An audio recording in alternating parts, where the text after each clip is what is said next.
Sorry, I just stopped talking. So my thought process is that, so everyone talks about like the thought process of, like back in the day, you used to have the situation where people hated when people went into hiatus, right? And like Mm-hmm. would do these, and like they hated like the idea of like people would like do these, like take a break and do that, and they would like cancel them and all that stuff. But now we're in this situation where people are like behind, like people taking a break. They encourage like a content creator is like, oh yeah, that's great, like please do that, like we want you to feel safe and stuff of that nature, And my thought process is like, no one talks about the why though. No one talks about like, everyone talks about like, oh, that's great that that's the thing anymore, but no one talks about why that's the case. So like my thought process is like, I wonder why is it suddenly so accepting for people to do that now? I think it has a lot to do with transparency on the internet. I mean, but back then we didn't have any of the information we have now about like creators in Japan who would literally work themselves to death. So we can see firsthand like the effects of being forced to create and create and create until you literally kill yourself. Oh, so you mean the idea of when you say transparency, you literally mean the idea of a set of like things that has happened that we now know that happens outside of our country kind of situation, or not just outside of our country, or outside like in general. The scenes. Yeah, behind the scenes. In general, behind the scenes, that an artist isn't just a manufacturer and they're just pumping its stuff out. Like they're a person and they get exhausted, and the fact that they're literally working themselves to death over something. Okay. That takes a lot of energy and a lot of time. Yeah, that was my thought process too, because I think it has a lot to do with the availableness of information on the internet, especially now versus as it was before. Wow, that worked out a lot better than I expected. But so my thought process is that not just transparency, but the ability to gain that type of knowledge, because we're in a situation where transparency is a two sides of the same coin, right? Where you give as much as you possibly give to give your audience something that feels like that's the real you in terms of what you're giving and things of that nature, but it also at the same time feels like it gives just not enough to give this sense of mystery behind it that allows people to really think beyond what that particular sense of creation or anything of that nature is. And I think that allows, and then my hope is that allows people to look past what the information that's given them up front and start looking more into things. And I only say this because of the gaming community. Like that's the only thing I can for sure say that I know enough about, is that in the gaming community, it has completely changed in how transparency works in that. Like, I still don't, like, the argument to me is that I don't think it's that gaming companies are more transparent than they were before. I think that it's harder to hide information than it was before. And because of that, well, I mean, you have data miners, so that doesn't help. Yeah, and I was about to get that. Companies. Yeah, and I was about to get to that. Because of that, you have people like data miners and leaks from journalists and leaks from former employees that like decide that it's okay for them to say certain things now, that they won't have any repercussions for in that situation. If anything, they have more of an opportunity because of it. Now, mind you, I think that's a double-edged sword, because I don't think that's always the case. I don't think that there's like a lack of repercussions. Yeah. I really don't. But no. And I'm not saying that it'll hurt you for what you've done more than you can hurt me for what you've already done to me. Yeah, and biggest example is the person that leaked Last of Us 2 Part 2, because nothing about that person, like everybody thought, that person got charged. Oh yeah, he got charged. But that's not even about the charge. Like, think about this. So, because he got charged because of the fact he was never part of he was never part of an employee, and he did things illegally to make that work. And the way it worked was basically he coerced certain things that happened to make the leak happen, kind of situation. There's a lot I don't know too much of it because there's still like some things that you can't get all the information about, and they might not ever will, because Sony is like about trying to get that out of there. But my thought process is that like that particular person, no matter what he thought that he was doing a service by doing something of that nature. But even then, by doing that, because controversy equals sales. You remember how like what was it, sex sells kind of situation back in the 80s? I feel like that's the case, except in terms of controversy. Where I feel like in general, but the problem with that type of thinking process, at least for like online web comics, again, it's free. This is a person going, I'm making this because I enjoy this fandom, or I have this really cool story idea and I'm sharing this with you. I don't know how Webtoon's backend works, because you have the option of having free comics. right. And the best examples I have are two very popular ones right now. You have My Big Fat Nerd Boyfriend, and then you also have Lore Olympus, which is coming back. What is it? My You Big Fat think Lore Olympus Boyfriend. gets paid? Sort of. Here, this is where I'm getting at. My Big Fat Boyfriend, she updates like maybe twice a week, and they're free. And the way Webtoons works is artists and the author or artist can put out a set amount of strips, and then there can be some that are in advanced, but you have to pay to get coins to access the advanced. But they didn't do that. Strips. They just started that like last year, didn't they? Yeah, so that's what I'm saying. I don't know fully how the back end works. I don't know how much percentage of whatever money they do that. But I'm saying like not all of the comic strip people do that. So to kind of bring it back originally to what your whole question was, like, okay, the whole thought process of the changing atmosphere of it's generally more well thought of if an artist or author goes, I'm taking a break, versus how it used to be. Because like again, Fishball, the one who does the My Big Fat Nerd Boyfriend, she'll put out a comic, and at the end of the comic she'll be like, hey, me and my boyfriend, we're going to be kind of MIA or whatever for like 2 weeks, or we'll be gone for like a month. We'll see you later. And people are like, no, yeah, take all the time you need. I hope you feel better, or whatever the situation is. And a lot of artists are facing that, like with Lore Olympus and now Let's Play. Like they both went on seasonal hiatus, and they're like, hey, we'll be back around this time. And a lot of fans are like, oh no, we'll never know what happens, but we'll see you when you come back. Well, like okay. I have it. So, like, the thing about that is that if we're gonna focus on webcomics, right? So light. Bringing in the good lights. Well, he wants his lights back. So my thought process in terms of webtoon. Let's focus on Line Webtoon, right? Line Webtoon started in South Korea in like 2004. It didn't get to the U.S. until 2014, right? And so like, give or take. So like I don't think Webtoon is a good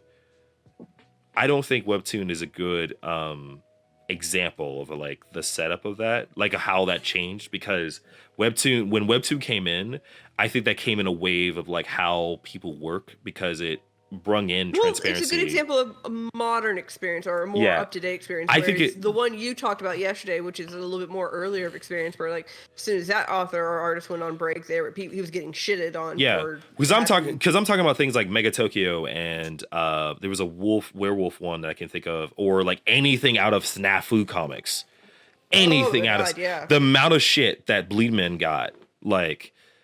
That Bleedman has medical issues, and Bleedman had medical issues, and even worse, during the time when Bleedman's works was, especially Powerpuff Girls Dojutsu Z, when all of that was at its height, he was in college.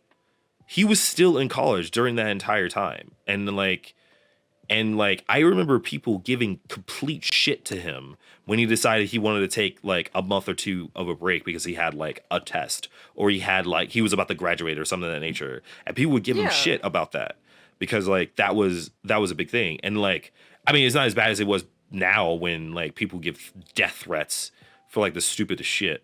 Like, I don't know, for some reason not being able to differentiate an actor from the character that they played, kind of situation. Which again, I feel like that's a whole nother problem that I want to get into a little bit later. Um, like my biggest thing is that like I feel like the change to me is more than just transparency that you mentioned, Hannah. I feel like a lot of it has to do with the availability of information, because transparency to me means that a company and or person will allow that to come out, allow information to come out about themselves, kind of situation, or about their works or things of that nature, or a company will. In terms of people that does it in webcomics, they've done that all the time, right?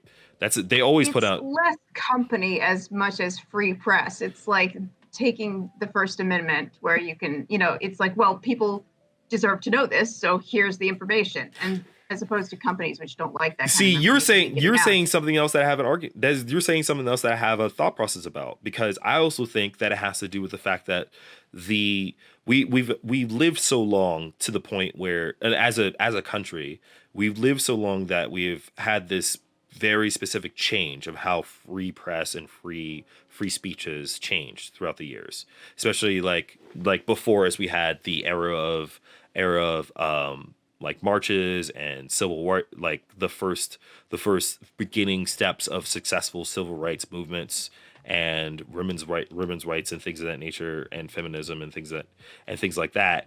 And I feel like we're at a point right now, especially since I would say since like 2019, where the change of how freedom of speech and freedom of press has have evolved again, where the thought process behind that is evolved, where people's like thought of the definition of that has evolved. Because back then, the idea of freedom when it was created, right? At least, and please, like, tell me I'm wrong, Ade, if I get anything that's wrong. The idea that I thought in back then, when freedom of press was put out there, was not the idea of being able to just say wherever the hell you want, kind of thing, but essentially be able to have an educated thought process about a certain situation and build up a case that you will be able to put up to a certain court, or a certain set of That's people. that's part of it. The other part of it was that if it's don't hold me to this because like it's been a very long while since I've actually looked at it fully. But Right. it was also that the U.S. government or the government in general couldn't have the power to say you can't do this. Right. Not fully. Right. Like if it's like confidential information that's gonna like be detriment to, I don't know, national security, yes. But if it's I'm gonna badmouth this politician, or I'm gonna put out this information that we found out about said politician or said person or elective, they can do that. That person's not gonna like it, right. but they can do that. Okay, they so can't be stopped. So the biggest point was not about like, the whatever you say kind of situation, because it wasn't really all about you can say whatever the fuck you want. It was about the fact that what you say is not going to be like under scrutiny from the government itself, right? Exactly. So I That's believe the basis of it. You have to like look up the full definition. And yeah, and this is and I get again, and like for anybody that's watching this, because I plan to put this on YouTube later, but like, and for anybody that watches this, right, I'm not saying that this is a definition. If you want to know about how it is, please look it up. Look up the exact writings of all that and really think about it, because this is just based off our critical thinking of how that is. And I don't want to like make it seem like it's this interpretation, because the whole purpose of the Constitution is the fact that it's supposed to be vague. It's supposed to be up to interpretation, and that's why we have the three branches of Government. Three branches of government. Thank you. Is because of the fact that we're supposed to be able to change. That says it's supposed to change. It's supposed to adapt to today's thought process. And today's thought process is more of at least on a, I wouldn't say a majority scale, because I don't like to say that, because I don't know the numbers. I like to think I know the numbers, but I don't know the numbers. I would like to think that it has changed in a way that a certain collect of people have a very different thought process than it ever has been before. Specifically in the younger generation, uh, millennial and younger, and a lot of it has to do with the way they live and things of that nature. But because of that, I feel like, and with the internet coming up in general, the internet as it is today versus how we were when we were growing up, where we had like the most we had was dial up and Yahoo Messenger. AOL. AOL, yeah. You poor souls. That's what I started out with. I had AOL. I think AOL dial-up. I think we had, yeah, we did have AOL dial up. Well, AOL had a monopoly at the time, like that 56K, Yep. but we switched off of that real quick. We just switched to DSL pretty quickly after that. What was it? At the time, it was what CenturyLink was used to be AT&T at the time. We've still got CenturyLink. Yeah, CenturyLink bought out that part of the company that has DSL, at least for us, or bought out the whole situation that had to do with DSL. But that used to be owned by AT&T, and AT&T was like, "No, we should get in the TV." Sure, let's buy HBO. No, but I think like because of that, it kind of goes around the fact that like that's why I feel like that's why like the change of like how people think is a little bit different, or the way the information has been put across us is very different, and also the fact that one of the things I love mostly, and this is a big thing I love very mostly. I love that the best form of communication in terms of marketing or whatever you want to go at it about that nature is still word of mouth. No matter how you look at it. Now, the way it's done is differently, right? But it's still most people, you ain't getting found unless other people talk about it. Yeah, that's pretty much it. Literally, my entire marketing is word of mouth. I have no energy to do anything else. I'm on like one website. Yeah. I'm on Instagram, and that's pretty much it. I run an ad like twice a year, but people find me through word of mouth, and that's like, thank God for the internet. Oh yeah. Oh yeah. Well, they find you through word of mouth, but you do advertise in person when you go to cons, when you can get to cons. And then of course you have really close friends and family who are like, your shit's really good, we're gonna tell other people, and then so forth. And well, so I even so argue, like, the positive snowball effect. I even argue that like cons are not even that big of a like a pull in sometimes. Like not as much as like just like a domino effect that you get online like right now, or like in terms of that nature. Like it's a mixture, because like how often have we gone to a booth? We haven't necessarily purchased anything, but we took a card because we liked their stuff, but at the time we couldn't get anything. Okay, and let me actually bought it later on. Side argument to that. How many times you grabbed a card from a booth and never said a single thing about it? Yeah, that's the Quite problem. Because usually because I can tell you straight up, I can tell you about. Oh no! In the last year, in Metro alone, I can tell you about. Those are sympathetic grabs on my part. Yeah, I know that, and that's the case for a lot of people, where you ask them to do things, they'll do it, but they're not gonna do more than they want to do, right? Like, cause like I know I grabbed like a shitload of cards, and I was like, oh, this seems interesting, and I'll never talk about them.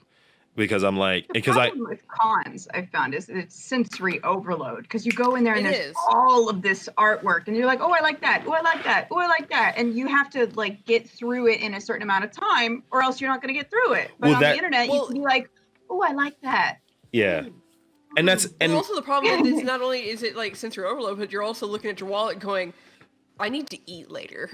By that too. I think that's a secondary. I think that's secondary though. I think people are more willing to like break bank for something if they really, really like it or not. Oh because, no, they are. Because like, I mean, think about half the things that people like just throw money at, and they know they shouldn't be spending that shit for that. but like they do it anyways, kind of thing. I mean, look at us. Look at look at all this shit behind us, right? Look at all Staring this. at my pins from Yeah. I'm proud of my pins though. All of my majority of my pins are all from Yeah. like, artists on Etsy or Artist Alley and cons. But I'm proud of myself. but that's for the thing. that. But those are specific artists that you have done with. And this is my next argument is that like most people in terms of word of mouth don't talk about word of mouth unless they personally engage with that person. And that's like the biggest thing about marketing in general is that it doesn't matter if you just throw a fucking link out there. No one gives a shit. People know when you're being desperate, right? People know when you're just trying to get people out of it. But like most people engage with someone if they just generally like them and genuinely want to know about them. Because the thing about an audience today before back in the day is completely different. Back in the day, the idea of being an audience to a specific piece of content or a person behind that content was the fact that they were never allowed to be like personal with them, or they didn't want to know anything about them, kind of thing, because that would break the sense of it would break the idea that they were normal people. They wanted them to be like this character that was more than life and something that they can aspire to. Now we're in a situation where most people want something that relates to them. They want a person that they feel like they can relate to and feel like they can be friends with and feel like they know the person like well enough to feel like they're close to them, kind of situation.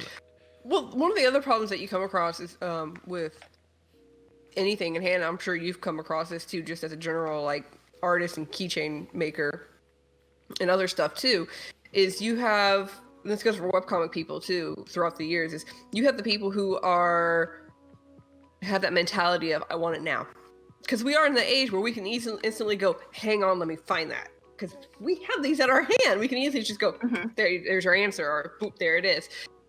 So they have that sense of impatience. So if somebody goes on hiatus, or say an order doesn't get there as fast as they wanted it, or something doesn't happen, they're going to come at you and go, why aren't you doing this? Why isn't this happening? Where's my shit? So it's also that mentality of I want it now. Yep. Yeah.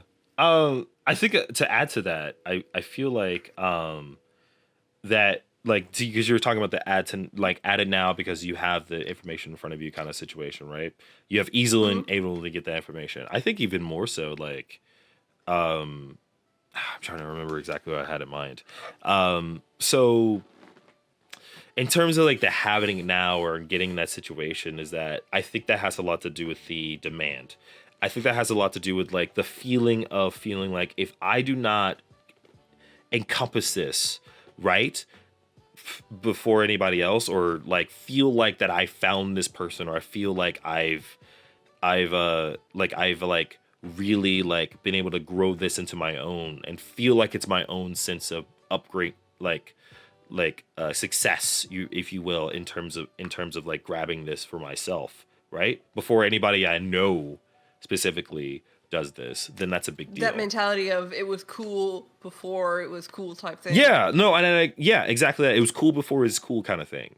Like you want to be that person like, oh yeah, I did this and this and this, and I'm more, and not even because of like the cool is because of cool, that there's a competition of being a bigger fan.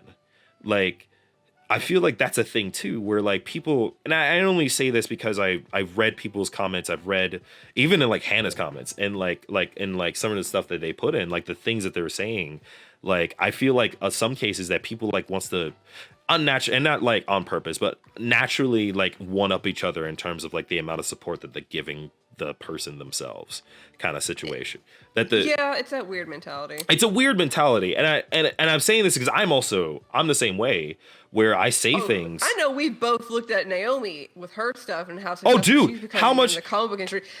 And we're sort of like, we're friends with her. Yeah, how many times did we talk about like and not necessarily saying like, we're friends with her, but like saying like in a sense that like we have this sense of ownership. We have this, it's in the start, and we have this ownership of the upbringing of it, right? And I feel like a lot of Yeah. people do that. Like I feel like there are certain people that I see in certain things. And honestly and truly, I didn't notice this too much until I started streaming. I didn't notice this until I started watching other people's streams and watching other people like go through certain things and say certain stuff. And I'm like, wow, this is weird that I'm seeing people that like say these things as if like they are the start of these people's like upbringing.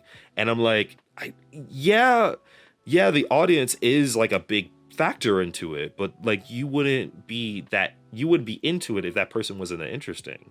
Like that's the But whole also, point. they And wouldn't even be into it if that person didn't continue to put out content regardless and of what that's it is. Like, Hannah, if you continued, say like you put out your first keychain and that was it.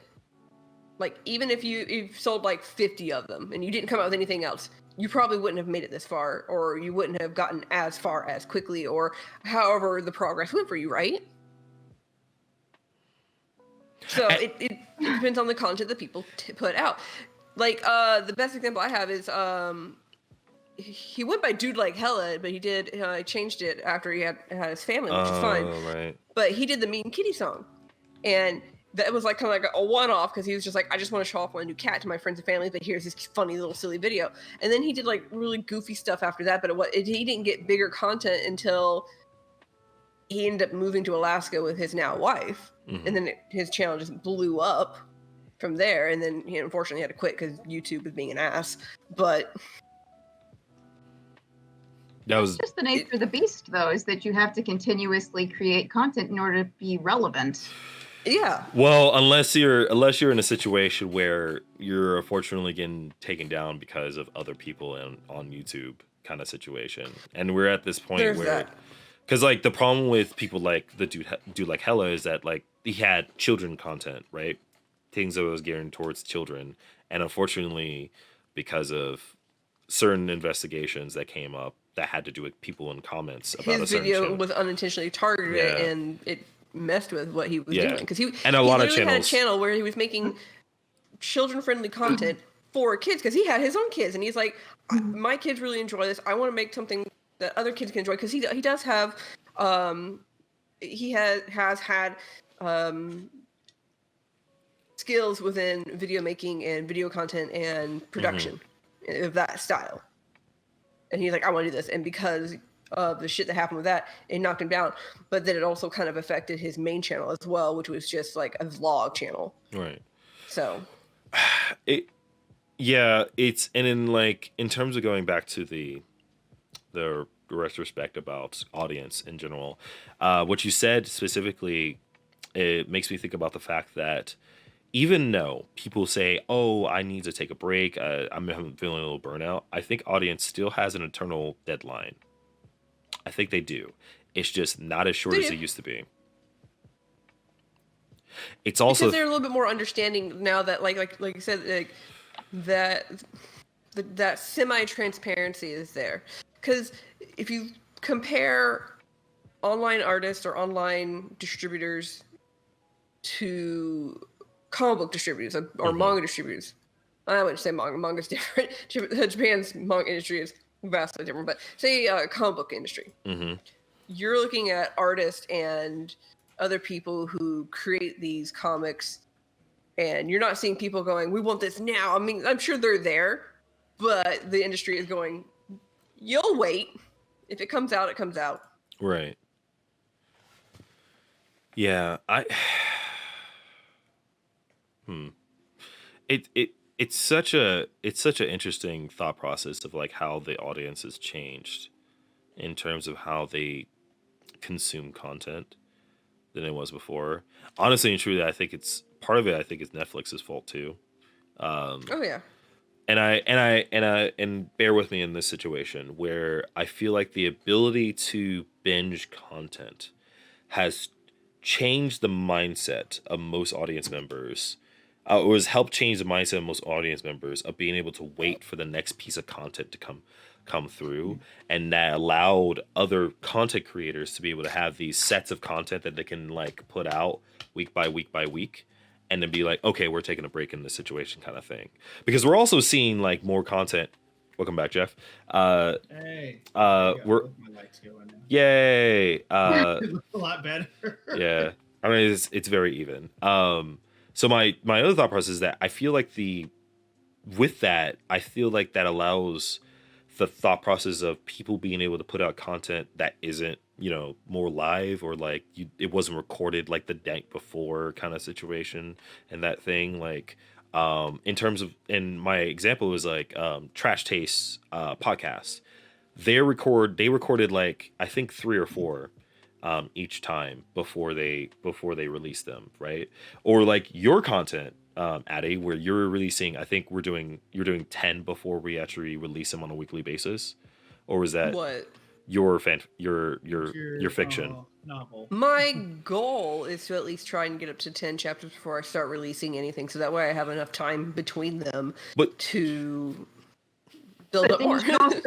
you should also give yourself a posting schedule where it's like, well, what if I get really sick and I just cannot work for like 2 months? Yeah. I want to be able to have like, am I posting once every 2 weeks as opposed to once every like 3 days? Or Yeah. am I posting Well, once a month? This is just for Wait. like this one single story, though. So this isn't like me going, I must do this. This is just me going, I feel like I'm this. saying in terms of like content creation of what it allows to, right? And this is the Yeah. thought process I have about Netflix, because I feel like it allowed people to be like, okay, well, now people have this thought process that they don't want to have this ongoing like thing that they get every week kind of situation from a particular person that they follow.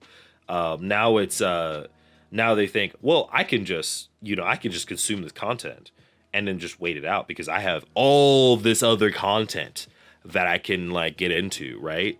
Mhm. And then I could get back into that content and it will make it even more interesting kind of situation. I don't know why I'm doing this as if I'm in the Karate Kid fucking movie. No, It's because we've It been kinda- talking about sweeping the leg all night. So, Bruh, let's on just for real, like, bruh, just saying, I mean, to be fair, I fucking love Cobra Kai so much right now. Oh, that was so good. It's so fucking good. Like, second season is just as good as the first one. Sorry about that. I don't know. So, like, to catch you up on Jeff, where my question for Band After Dark was really talking about the concept. Oh God, this went way off. The concept, Yeah, I know. the concept of oh God. The audience's reactions to versus then and now to a content creator online who's putting out free content or very, very cheap content and going, hey, I'm taking a break for a while for whatever reason, and audience back then going, well, fuck you, why aren't you doing this now? Give me my stuff, versus now where they're like, oh no, take as much time as you need. Yeah, and this is including like, because our argument about that was like from webcomics, like back in the day, like Mega Tokyo and like oh God, I can't remember many others, because Mega Tokyo was my thing. But like to YouTubers and like even artists, honestly and truly, I remember a lot of artists getting shit about like not Yeah, there was a few, Continuously- there's a It was few a couple people. of years ago, people would like fucking Hurricane Michael came through, and I was like, I don't have internet, I don't have power. There are 2 trees down in my yard, and people where I was producing content, they were like, well, why don't you release it anyway? I'm like, what am I supposed to be releasing it? Yeah. Oh no. See, you were saying something. This is why I wanted your pill on this, because I didn't know about that. I didn't know that. Like, I didn't know how artists like deal with that shit, because I assumed that was the case back in the day. I remember fucking, and I only know through comic books, right? I remember artists like would get so much shit when an artist for a cover artist would get shit because like an issue didn't come out that week, and they had to wait a week because the artist was like sick and they couldn't meet deadlines, got that nature, and like people would like literally send the shittiest things to them, and I was like, I don't know how artists are like on a freelancer level, or well, comic book artists are freelancers.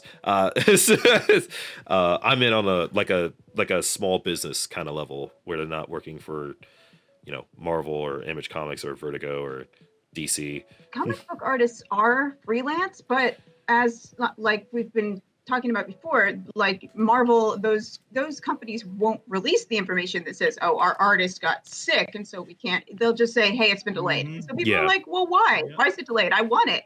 But like you made a really good point earlier, where you said the more that the audience sees the artist as a person or the content creator as a person, rather than just as like part of a machine that produces content, the more empathy they're willing to give that person, because it's like, oh, they're human like me. Hmm. And your example of Netflix was also really good, of like, oh, I'm gonna enjoy it and then I'm gonna wait, because what are you gonna do? You're gonna complain? You're still gonna have to wait. You're just gonna be pissed off. Yeah. What can you? Like, Yeah. One of the things that also, like, I feel like in terms of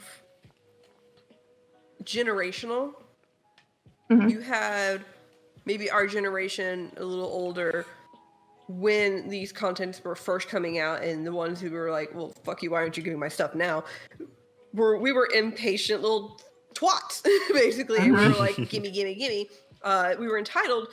And as, of course, we've gotten older, we've been able to understand people and gotten more empathetic. And then you have this younger generation with everything that is happening right now. They're even more empathetic and more sympathetic to the situations going on. So they're not going to sit there. I mean, there's going to be those few people that are like, meh, but you've got there are some more of that really generation. entitled people in our generation. For sure. If you They're go on always fucking there. Tumblr, you'll find some really like people who should know better. And it's like, have you not matured? I stay away past from that age side of 12? Tumblr.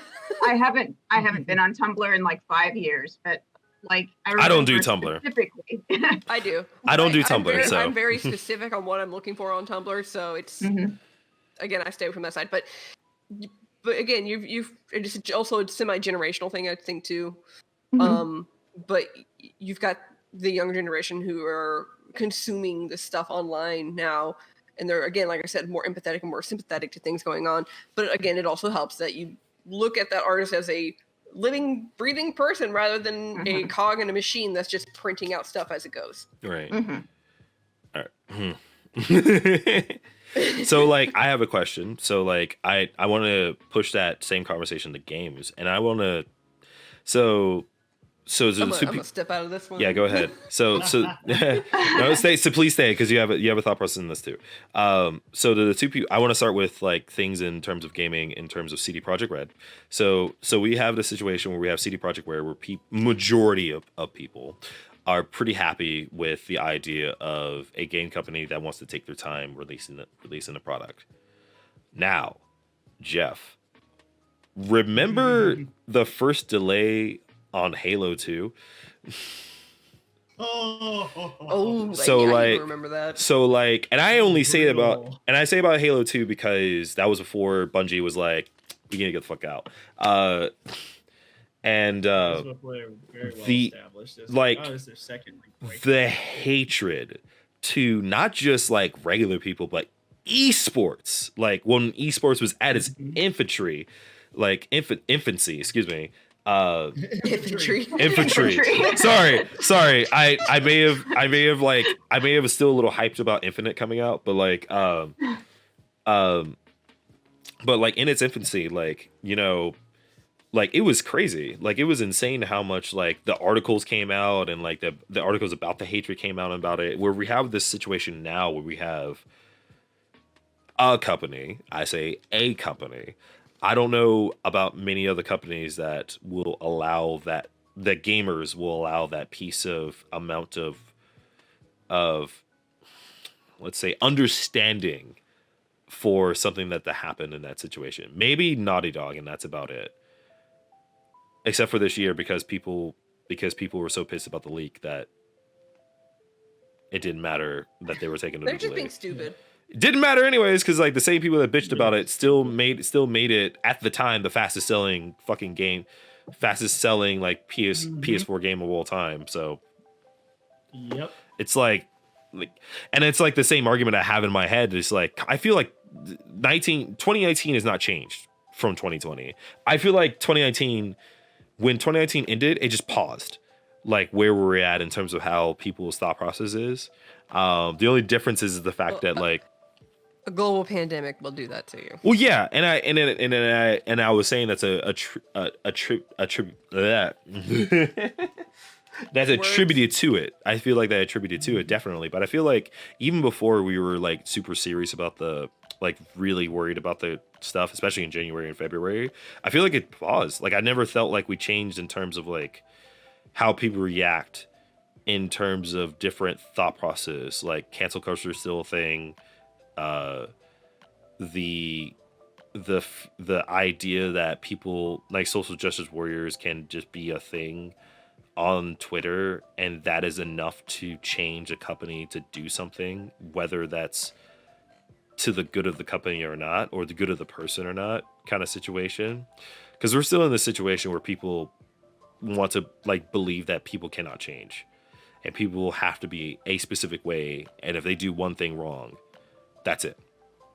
And that's the case. And then like I think that has to do and this is my biggest thing is I feel like people have it technically the thought process of people hasn't really changed about their content. They still want their content to be higher than they are. They want to aspire to that situation. The difference is they now have the ability to think that they can change that to their own whim. And it doesn't help that you had recent events like with the Sonic the Hedgehog movie where, granted, it was valid, but you had fans go, "What the crap is that? No." And the company went, "You're right, we should change that." Well, you know how rare that actually I know. happens. Yeah. It's Yeah. so I know. you have to understand how shocked I was that they were willing to do that. I was like, Oh, it's I was too. It's Paramount. I know what Paramount's all about, and they're not going to take the time to do that. They knew, and I still, and mind you, I backtracked a lot of things I said because at first I thought I was like, oh, they did that on purpose. But then after I started talking to a certain person that I won't mention again because Tin Hat, I started realizing like some of the stuff in the behind the scenes was like, oh no, they realized they fucked up because like I started looking at the merchandise that they were going to release along with it that was already completed. Ooh, It was bad. that how do you make That was nightmare-inducing stuff. How do you make what made you look merchandise? at that and go, "Yeah, that works." how do you make merchandise worse than the design of the character itself? That's insane to me.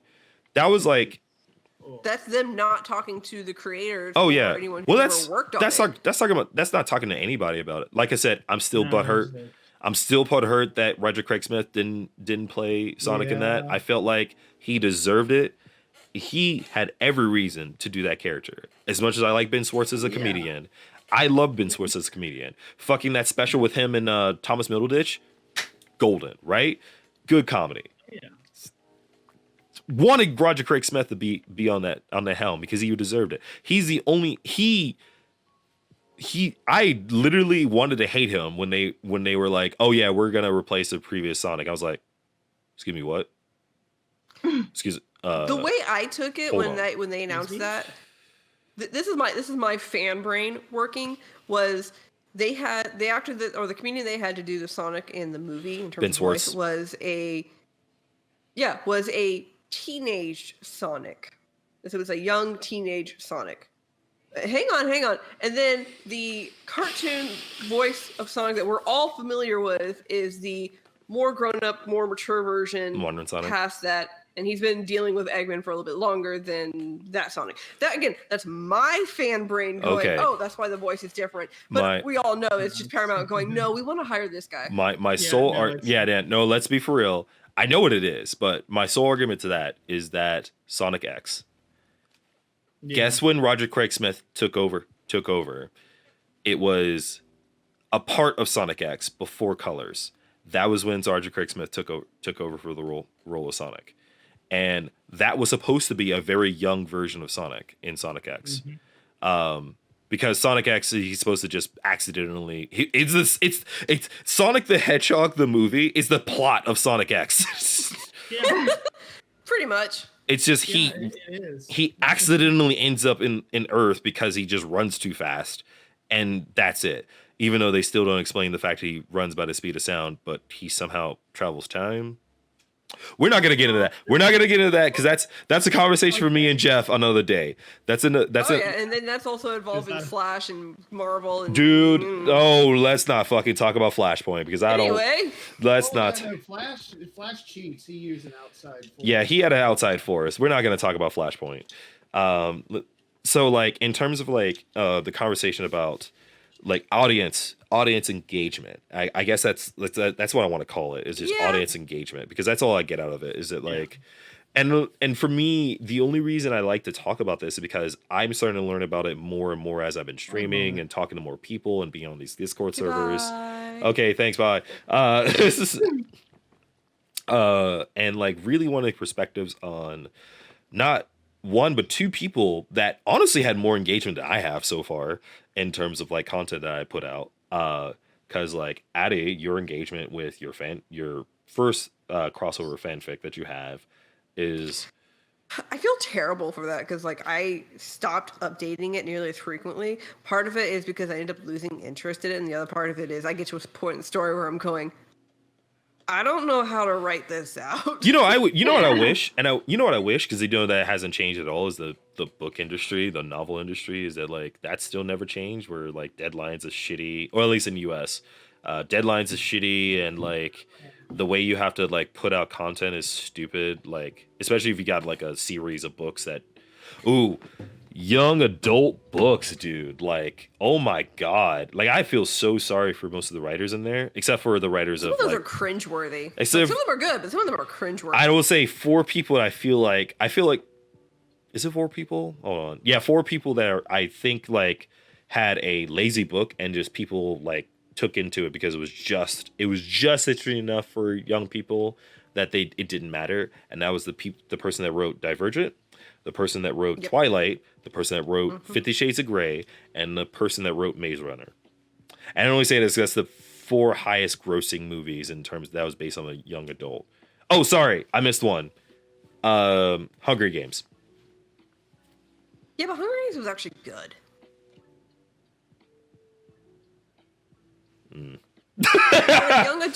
For a young adult novel, it was good. Hannah's all like, I don't read that bullshit. I never read it. I never read Hunger Games. If his I name haven't is, read any of those books. If he- I read Aragon. if I can't I understand, remember how hyped that one was. with the if I music, can that was understand the name of the person that I'm reading, it doesn't fucking matter. Unless the person is Swedish, I don't give a shit. shit. There was one Wait. book I read. There was one book I read. It was a young adult book, and it was about a werewolf called Chocolate and Blood, or Blood and Chocolate. It's one. Blood and Oh Chocolate. God! Oh That was made fuck, into a Look, movie, dude. it's good. too. The book is decent. book the was movie was decent. terrible because they Oof. pretty much ripped it apart and turned it into something else. And I was like, Ooh, what the Blood and fuck Chocolate, is the this? movie was so atrocious. It was the movie was yeah. terrible. You know what the problem with Blood and Chocolate, the movie specifically, was that was trying to be like that was trying to be like a new version of The Thing, and it just didn't work. No, it was supposed to What? be something else, and it just didn't work. Wait a minute. That's what hold it felt on. like I to thought that me. This was some kind of, wait. I thought this was like a romance between a werewolf and a human. Oh, okay. Let me. No. Blood and Chocolate. No, hang on. John I read this Carpenter's book way the too many. thing? No, a I read minute. this movie. I read this book way too many times to know this. Okay, so basically, the main character, she's a werewolf. She's part of a werewolf pack, and there's an upcoming ceremony where the new alpha is going to take over. And the dude who is the alpha can choose whatever mate that he wants, and he chooses her, but she doesn't want to, so she ends up falling in love with a human guy, even though her entire pack is like, don't do it, and she does it anyway, runs away, and then the human guy ends up rejecting her, and she ends up with the alpha in the end anyway. That's the whole story. Right. Okay, you've just told me the entire plot, and I'm not seeing how that is John Carpenter's The Thing. Like, 'cause it- Oh no! I'm talking about the movie. The movie. No, the movie was terrible. So the movie completely said fuck all of that, right? Yeah. Like it just They went the turned plot. the alpha into a bad guy. Bad In the guy. movie, They turned the alpha into the bad guy when he's not But- actually a bad guy. He's just like, hey, and then like somehow there's so much The problem- that they're like, Okay, so where the hell did and I that come and I from? and Why I are they say suddenly in so France? when I said it feels like they try to make it John Carpenter's The Thing, is they try to put this whole suspenseful like unknown mystery thing for like the whole time and try to make you not notice what that was until it was too late. But we were all like, we know the fuck this is. What the hell are you doing? It's like it's a goddamn Yeah, werewolf. the Like, movie- what the fuck are movie you was doing? just terrible. Oh no, movie sucked. That was so awful. Like, and it pissed me off because I really liked that book. I never read the book. I remember I watched did. that movie read and I it was way like, too many I remember I times. watched that movie and I was like, I refuse to watch this shit. I watched the movie and I was So like, I don't wait. want to read this shit. So wait, so the movie they were like, you'll never guess, it's a werewolf, and the book Oh, is no, like, yeah, no. it's a werewolf book. Like, No, the movie, if I remember correctly, 'cause I only saw it once and absolutely hated it. It tells you that she's part of a werewolf pack. She's a werewolf. It was the whole suspense that like you were trying to see it from the point of view of her human boyfriend, who she ends up like running away with in the end somehow. Yeah. It's so dumb. It doesn't make It's sense. so dumb. And again, they made the alpha who wasn't supposed to be a bad guy into a bad guy, like a true bad guy, and you're like, Like, he was no. abusive, asshole, controlling, like. You know what? shit. Now I'm curious because I want to know if that thing made more money than the thing. Because John. the new thing, the No, one no, with no, no, like, no, no, Joel no, Edgerton no, no, no, in no, no, it? no, no, no, no, don't fucking no, we ain't talking about that shit. No, fuck you. Oh no, don't you mention that shit. I love Joel Edgerton as a motherfucker, but I refuse to like let that go because I love the thing, but I didn't know that didn't make any money. That didn't make shit for money Yeah, when it that first was- released. That was sad. It was a flop. Wait, which version? The John Carpenter's. John Carpenter. Okay. John Carpenter. John Carpenter's thing actually was a flop when it first came out. That thing is a masterpiece. But it's such a Whatever. it's such a good movie, but it didn't make money for some reason. I'm like, really? Like, come on. I can believe that. Yeah. There was actually an article that they released the other day that was talking about like films that were flops when they were first released and now people Now they're love them. And it was cult classics or cult whatever. classics. It was so insulting because like 2 days before I was talking about Treasure Planet with somebody and I was like, oh yeah, Treasure Planet. Didn't make shit for Yeah. money. It was sad. And It's it's so like, this is the good. reason why Treasure Planet failed. And I was like, Yeah, Y'all didn't know make that one shit is for one. money. It was from DreamWorks. I think it was from DreamWorks. Huh? Or no, it was Fox. It was Fox attempt at animation. Titan AE. Mike, that's your favorite movie. Oh yeah, Yeah, that was that exact movie is why Fox Animation failed. Why the company the company I that thought that was, wait. I thought that was Don Bluth. yeah, it is Don. Sorry. It's the company that Don Bluth made. Tried. Made, but it was still okay, under okay. Fox Animation. Okay. It was still under Fox Animation at the time, but that was the main reason why Fox Animation went under because of it. Because that was like it was his last chance. Hang on a 'Cause second. Anastasia didn't make that much did money either. Anastasia come out? Because Anastasia's in the same company. Did Anastasia come out after Titan AE or before Titan AE? Before Titan Before. Okay. Anastasia was the startup of like Don Bluth's company. Yeah. Like that was it didn't start it up, but like after that they decided to make a movie. They decided to him and another person, I can't remember the producer's name, but that they made a company after that to do that. Titan 80 was the one movie they made it under. And it didn't work. And that movie was a good one, but that It's an amazing flopped. movie. One of my favorite movies of all time. I watch that So good. all the fucking time. I still have the goddamn VHS at home. But like it just never worked. And it angers me. I don't understand why people didn't like the movie. It came out at Too the wrong complex, maybe? time.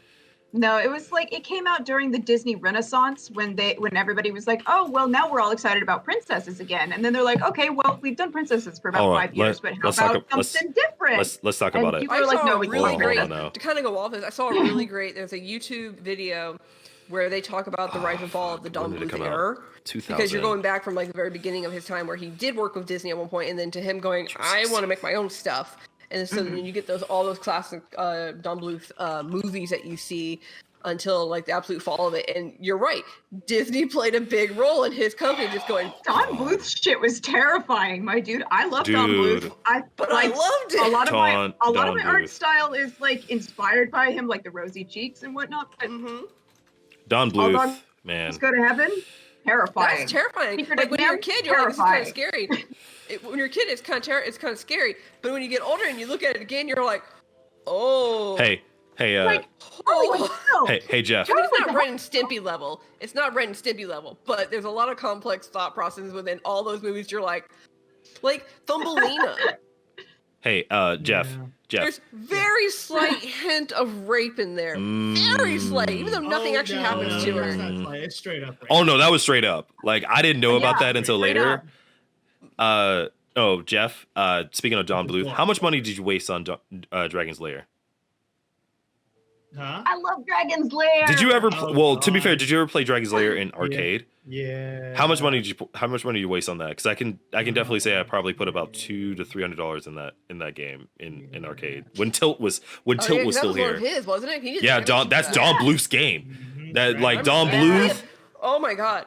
I would say Dragon's I'm gonna look Lair. this up. DVD box set where you could play with your DVD player. Yeah. I have that. Yeah. I did that with Gargoyle. I'm so happy they It just came re-released out. that. I'm so happy they re-released that on. I think it was on the Switch. They re-released it. I'm so happy about that, and I keep wanting the movie to Herb come out. Yeah, they re-released all three: Dragon's Lair, Dragon's Lair 2, Time Warp, and Space Ace is all on. Is Oh, I on. only have the GameCube version. Yeah, they Oh, I have gotta it. get They have it in a collection. I think it's on Switch. I want to say, but I'm pretty sure it's on Switch, and I haven't bought it yet. But I don't know why, because I just need to fucking play it again because I love that game. And he did a Kickstarter so that they can do a movie for it for Dragon's Lair, and I keep waiting for that movie to come out because I need that in my life. Yeah, the trilogy is on the Switch. Mm. Need that in my life, bro. Yeah, I was like, hold on, how much is it right now? hold up. I'll drop some. Okay, yeah, I found the video, and sure enough, there it is. Oh. Hang Oh. on. $20 digital. Oh, that video. Yeah, it's really good, and he talks Oh, about it in yeah. really good detail. And like, he's not biased. He's very biased about No, stuff. it's actually a very introspective talk about it It's because really good. he So goes. It's called If I remember What correctly, Ruined Don Bluth Animation. yeah, That's because what it if I was. remember correctly, he goes really far back into like it's not really that Oh. what ruined it like later, but basically this ongoing thing that has gone on like throughout the time that like slowly Yeah. became worse and worse and worse as it went on, kind of situation. And That, From It what I gathered from it just watching the video, feels Tin Hatty, but like the way like the things he says makes a lot of sense if you really focused on Well, no, his career. what I gathered from that video and just personal research in general is Don Bluth just made really, really, really bad business decisions. Okay. So Titan AE failed for a lot of reasons, but things that it had to go against: The Perfect Storm, The Patriot, Unbreakable, fuck. Ooh, yeah. Oh god. And these are things that came out in the same week. Gone in 60 Seconds. I'm trying to think of things that actually did well. Also, it was a cartoon. It was an animation, so a lot of people weren't going to watch it because it was Yeah. considered a kids Oh, movie. Yeah, but I mean, you can argue. You like, could. they would say animation is for children, but Titan AE was not for children. It was Uh, very No. dark. But Oh. It was. especially back Wait, then. when it did was- this come out? If that came out in the same week, that's why Late it 90s. died. No, okay. So luckily, that didn't come out at the same time because I thought like, oh shit, that did come out in the next weekend was Chicken Run, and that did really well. Yeah, I they remember talked Chicken about Run. it too. Oh, Yeah, Chicken Run did really really well. 'Cause I hate I'm, that movie. I love that movie with a passion. It was funny, but I still don't like it. I don't understand how So, you didn't like that movie. Yeah, they are scalping Dragon's Lair for the physical copy. Oh, come on. I just say no. Come on, tell me how they wouldn't be scalping that shit, dude. That thing, no, the retail version of that sold out within the first week. I believe it. It didn't help that like so many big people like YouTubers were playing it as soon as it came out. Like the amount of views that Game Grumps got when they were playing it on the yeah. Switch, like it was crazy. But you can pick up a digital copy for $20. Okay, I'll drop that. That's fine. Is that, I mean, is that per game or for the trilogy? No, it's a trilogy. that's for the trilogy. It's the Oh, okay, collection. that's It's the okay. game Because collection. You have to download it to your Switch versus having the physical. Oh no, like having the ease of Yeah. having the game right in front of me so I can like Yeah. scream at it for hours because I'm gonna be that one asshole and idiot that's gonna be like, nah, I don't need the physical arrows that tell you what to press. I'll just figure it out while looking at it, even though there's like 4,000 pieces of detail that Don Bluth likes to fuck with you with. Let's go, oh, look at this thing. Oh shit, where's it? But yeah, no, the lowest price I could find for a physical copy was $70. That's 'cause- what? Yeah, fuck the world. All right. We went like way off topic here, but like, no, I don't care. Fine. I'm just One of thinking the about things that, like, really- Rockadoodle. Oh, Wait, which Rockadoodle? Interesting. Fucking Rockadoodle, dude. Didn't that like that not was an do well? interesting one. Didn't that not do well though? No, it didn't. Of course not. Of course it didn't do well. And it had a But I way love better Rockadoodle.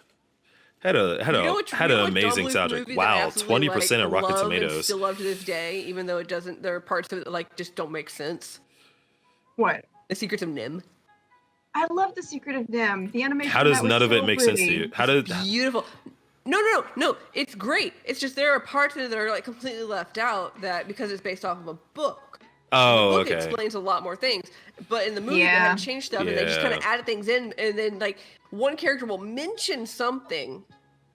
You And know then what- after that you're like, wait, how? No, you know what made me And then it just cry? kinda moves on. You know, so That's we're very still, on trend for Don Bluth, though. You remember the big-lipped crocodile from All Dogs Go to Heaven?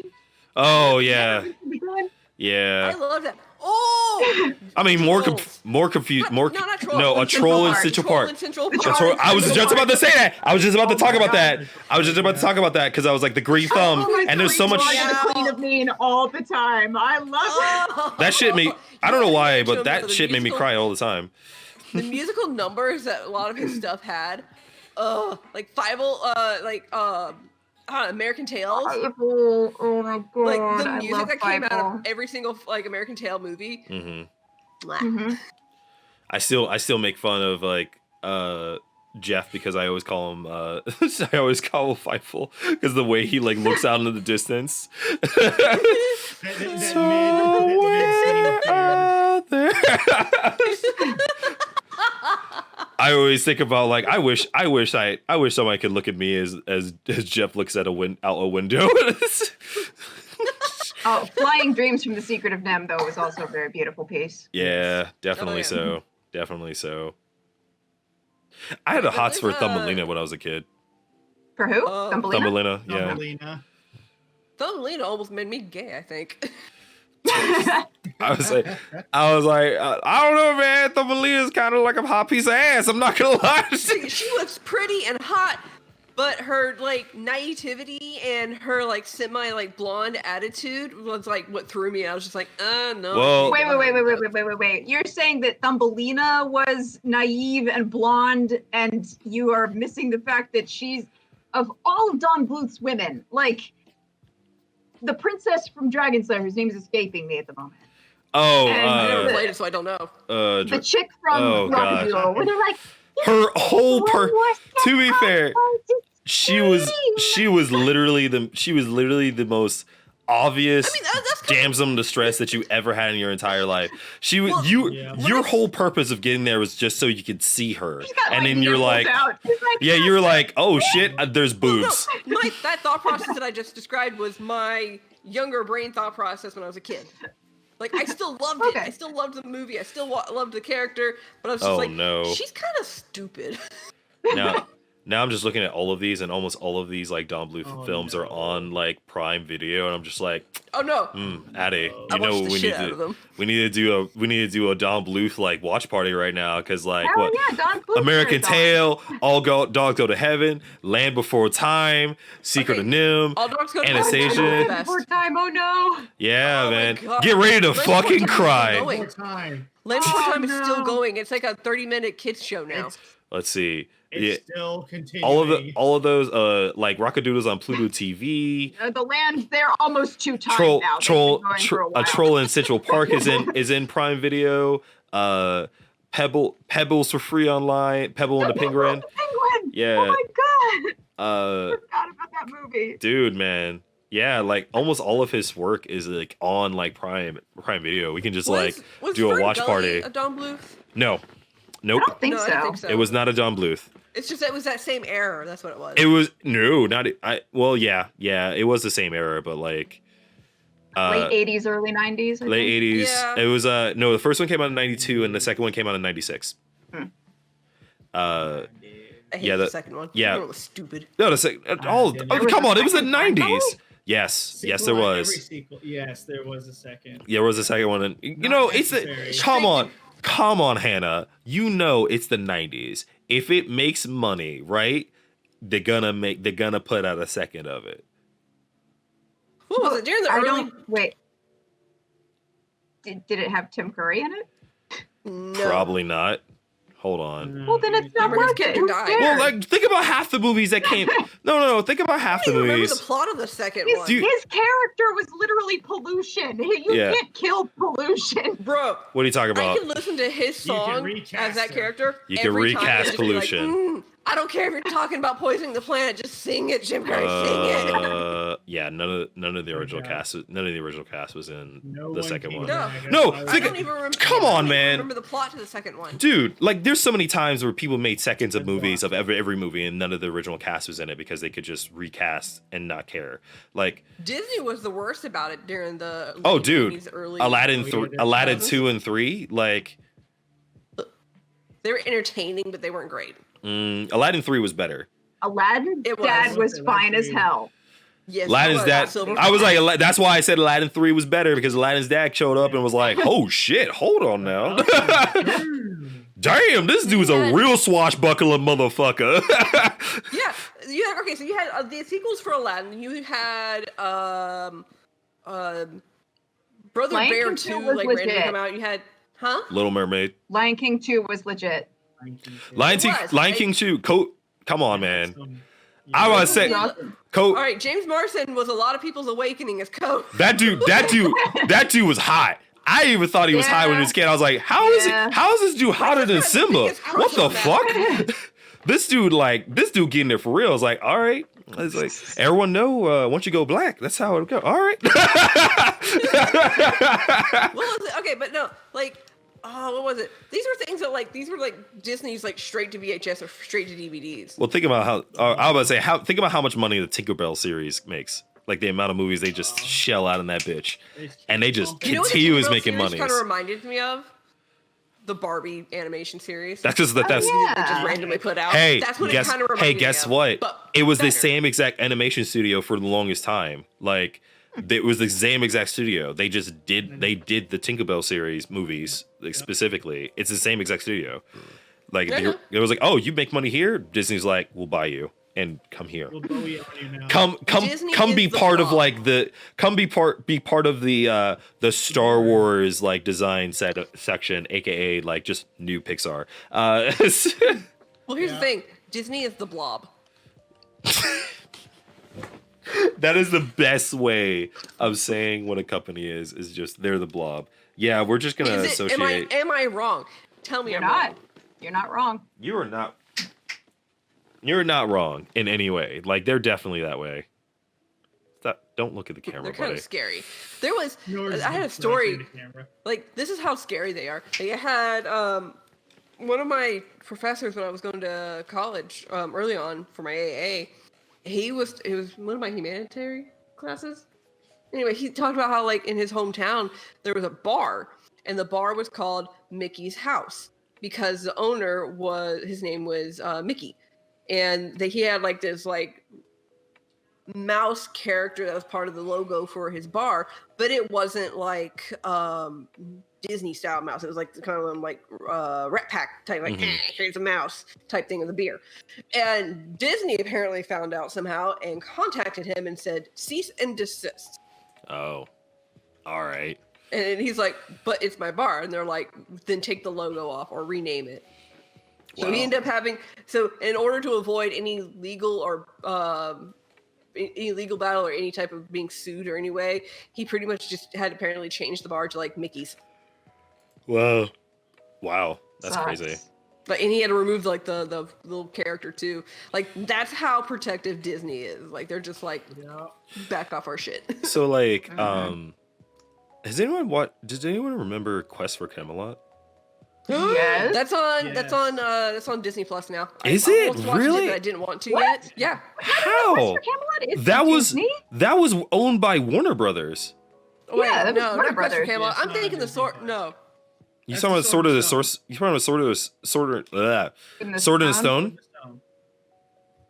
Talking about Sword in the They had Stone? that one, I think, but no, there's something else that they just. Hang on now. I Hold gotta on. find out. I was like, wait a minute. What was the cauldron? What was the cauldron known by?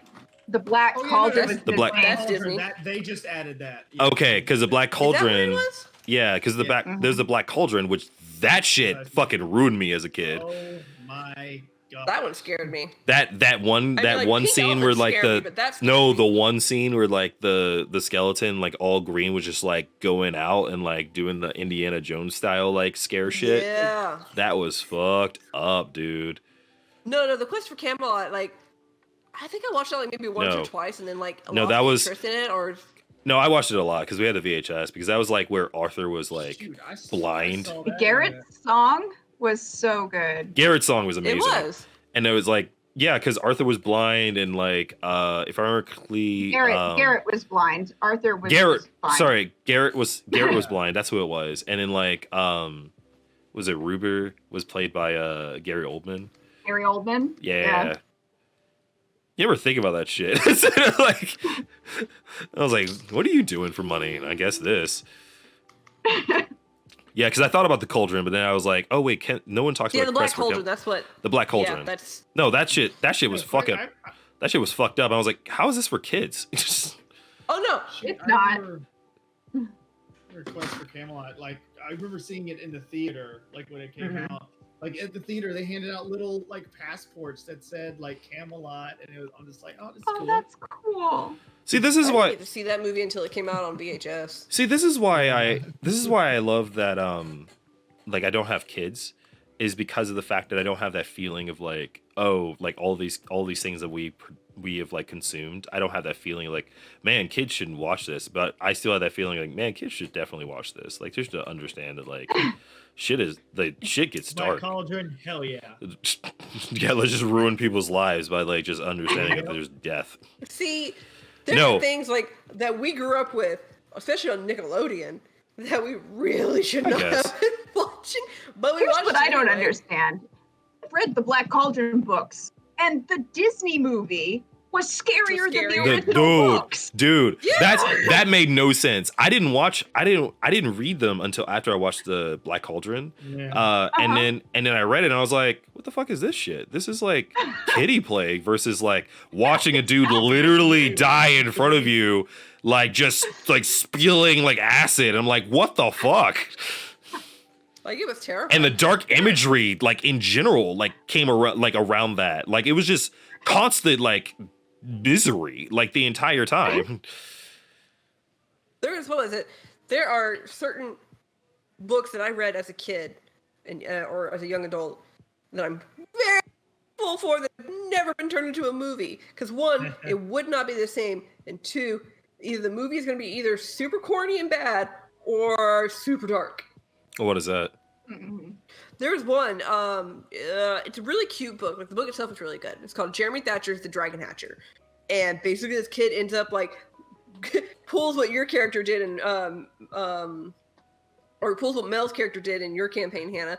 Goes into a magic shop that randomly bumps into and ends up with a dragon egg, hatches the dragon, and then must figure out a way to get this rapidly growing dragon out of the city and help it migrate to like the place where dragons go that nobody knew about until now. That sounds like a better version of Aragon. It sounds like a is. way better version of It is. Aragon. It was like I read like the first book of Aragon and it was like, Aragon was just This Star is Wars that with book. dragons. Thank you! Fucking thank you! Yeah. Like I hate the books so much, and I don't understand. I was like the only kid like in my school that was like, he was 14. Okay? "Fuck you, Come Jeff." on. No, no. He- That bitch wished he was a goddamn Luke Skywalker, and that's what he thinks it is. oh my get god, I that. remember But he's they a came out 14-year-old and I was kid. like, come on. I literally books said that came when I was in out, middle like, school. just the tail end of like Harry Potter, or like it was getting really close to Harry Potter ending, and people were like, "Oh my god, have you read Aragon yet?" I'm like, "What?" And like it has dragons. I'm like, That's literally the only reason "What people kind of liked it. It was like And it they're like, has "It's really good, dragons. it's better than Dragons, Harry yeah. Potter," and I was just like, "Nope, you lost me." It I wasn't, was it wasn't also- better than that, but it's just like, I'm sorry. I read there's a series of books that are like way older than Aragon that are hella better, and it's the Dragon Riders of Pern. well, I've heard of that. Yeah. That's They're a good really, one. really Yeah. good. The problem, Yeah. see, the problem I had is I never want to see that turned into a movie. I played D&D very No. early in life, so I got books like that was based off the D&D books, like the Forgotten Realm books, like very early, like Dragonlance and stuff. So like when people were like, "Oh yeah, these have dragons, they're so cool," and I was like, "Okay, I'll read it," and I was like, "This is what the fuck is this? Like, these I are the was most. very, This is bullshit." I'm really picky about the kind of to stuff be that I read. to be fair, like by the time that Aragorn came out, I was reading like heavy military sci-fi books because that's all like my fucking uncle would read. And so like God. my first book that I ever got into, because I used to hate reading, I was like the only book I really got into was like sci-fi books, and then like the first novel that I really got into was Ender's Game. And so like I was basically, if it's not on par with Ender's Game, I just didn't care. If I can't listen to like Deltron 3030, like while I'm like reading this book, which is like a rapper that did the the rapper that did the Clint Eastwood verses, I just didn't care from Gorillaz. don't During the think I've read time that Ender's Aragon Game. came out, and like as I finally started hearing it, I was also starting to kind of get out of like the super young adult stuff and kind of venturing more into like the older Right. genres, I guess, if you want to call it that. Because again, I was reading Dragons of Pern, I was doing Anna Green Gable, like the original Anna Green Gable, and then not the kiddie version. And then I happened to come across the Anita Blake series by Laura K. Hamilton.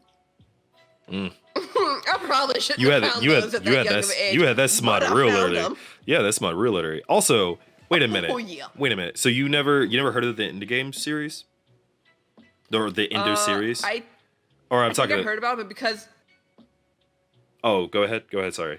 I think I heard about them, but I think at the time I wasn't interested in that genre. Hannah was saying that I don't think she knows anything about Oh, it. I haven't read them. Oh. I watched the movie with Harrison Ford. Was he in Yeah. that? Yeah. Yeah, I saw the movie. It was but I'm alright. like, what? I thought I'd read it, but no, I It's started all right. to read Okay, it, so and I let me. started to read Artemis Fowl, but then I never read either of those. Couldn't get into that Couldn't one. get into Artemis them. Fowl, I'm okay with. I liked it when I was a kid, but I can't like it today. The movie sucks. I haven't even watched it because I know So- nothing about Artemis Fowl. Okay, so Hannah, Mhm. I got some homework for you. All right, I have the entire series except for the last one, but I'm down. I need new things to read. it's a great read series. I will say you my- this: the movie was more like a greatest hits of the Ender's Game book because it skips a lot of parts that are very important. Okay, from the perspective of someone who never read the books, the movie was decent. It was decent. Like I'm Yeah, not. it was a pretty good movie. As I said before, I think it feels like a greatest hits movie. I think Asa Butterfield as Ender himself was amazing. Oh, he did a fantastic I think he did. job. I think he did amazing as that character. I was totally down for it. The person that played Bean made a lot of sense. Like I was like, oh yeah, this is Bean every single way. My problem with it is that they skipped out on a lot of parts that are very important. Like they skipped out on like one of the biggest parts that are very important is like since everybody's watched the movie, you know how he eventually goes through going to bugs and like understanding how the bugs work and stuff of that nature. The reason why that's the case is because after like he already has a sense of sympathy for it and things of that nature because he has a different wired fucking brain and that's why he gets bullied a lot. It's because like he also has these dreams and these like particular games that he plays in his bed every night. And Which character, Ender or Bean? Ender. Okay. Ender.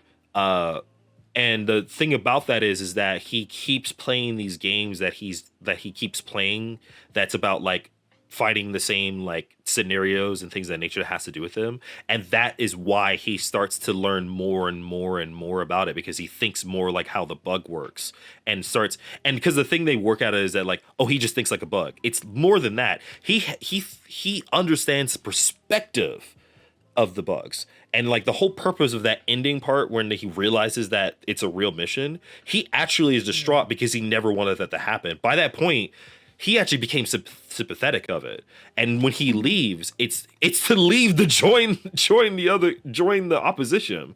That's like that was the whole point of it.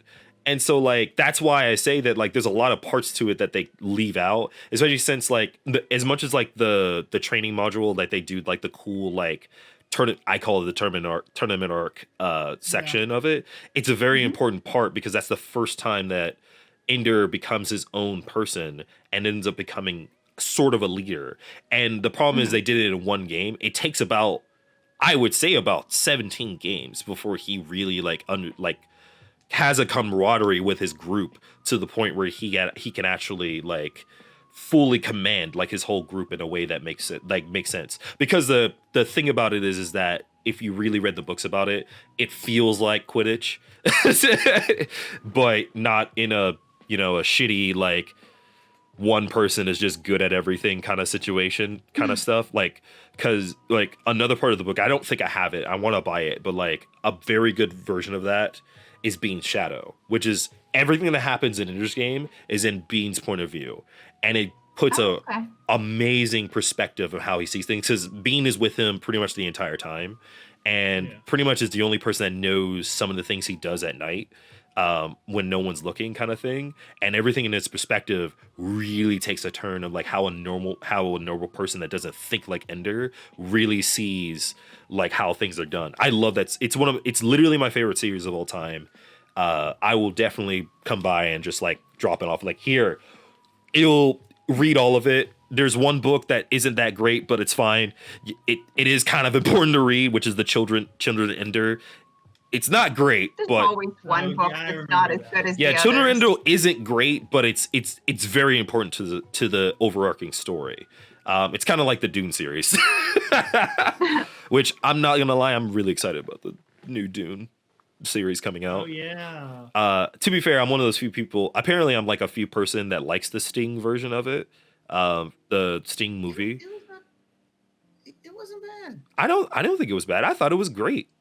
It wasn't bad. I thought it was Patrick great. Stewart, and it makes me laugh every time. I Oh, don't yeah. know why, but it does. Like, it's good. That scene's great, but it makes me laugh. That was my first way of seeing Patrick Stewart was through Star Dune. Trek. Yeah, I didn't know about him until Dune. Again, I have Dre as a fucking person that gives me most of the content. So he's like, here's all of these things you'll never understand as a fucking 10-year-old or a 6-year-old. I'm trying to remember when he first gave me shit. No, I watched Dune when I was 8, and I just got back to the States. And so like I didn't understand a thing about it. I was like, this looks fucking cool. Fuck. What the fuck is this? There were things like I found like What's Spice? Like, what was it? Xena Warrior Princess Hercules, Texas Walker Ranger, Ren and Stimpy, Rocko's Modern Life, Angry Beavers, like that whole like all of early that. 90s, mid 90s like shows that were coming on. Like I absolutely loved it. And my mom was like, I don't know how I feel about this, and I'm just like, See, I know this isn't real. I still want to watch it. Like I remember growing up and watching Star Trek Next Generation, and I loved it. But there were certain episodes that, for whatever reason, as a kid, kind of freaked me out. Like I liked it, but it freaked me out. Worf kind of scared me. I loved There Worf. Worf was I love badass. him now. Worf There's, was my favorite. Just like The I episode legitimately where hated the Data show unless Worf dreams- was in it. I know. The episode where Data dreams for the first time freaked me the fuck out for whatever reason. But now watching it, okay. as I'm older, like watching it again, I'm like, this is really kind of cool. No, I remember I didn't like watching Star Trek when I was a kid because I thought it was boring. No, I loved it. And I only liked it when Worf was in it because I was like, oh, Worf is like a badass. And then Dre like put it out there. I was like, yeah, the guy that plays it is black guy. And I was like, oh, well, that's cool. Like, is he like the only black guy in this? He was like, yeah. And I was like, so he's the most important, right? That was my thought process. So this is no. This is my thought process. One black guy. Oh, he's the most important character. That makes sense. He's a different. No, I don't know. I think my love for Star Trek Next Generation also came from the fact that you had a lot of these actors. Like half the cast from Star Trek Next Generation is in Gargoyles as the voice for a lot of the characters. Yeah. Oh, cool. Didn't put that into mine until I was in high school. And then you had LeVar Burton doing Reading Rainbow, which I really loved that series.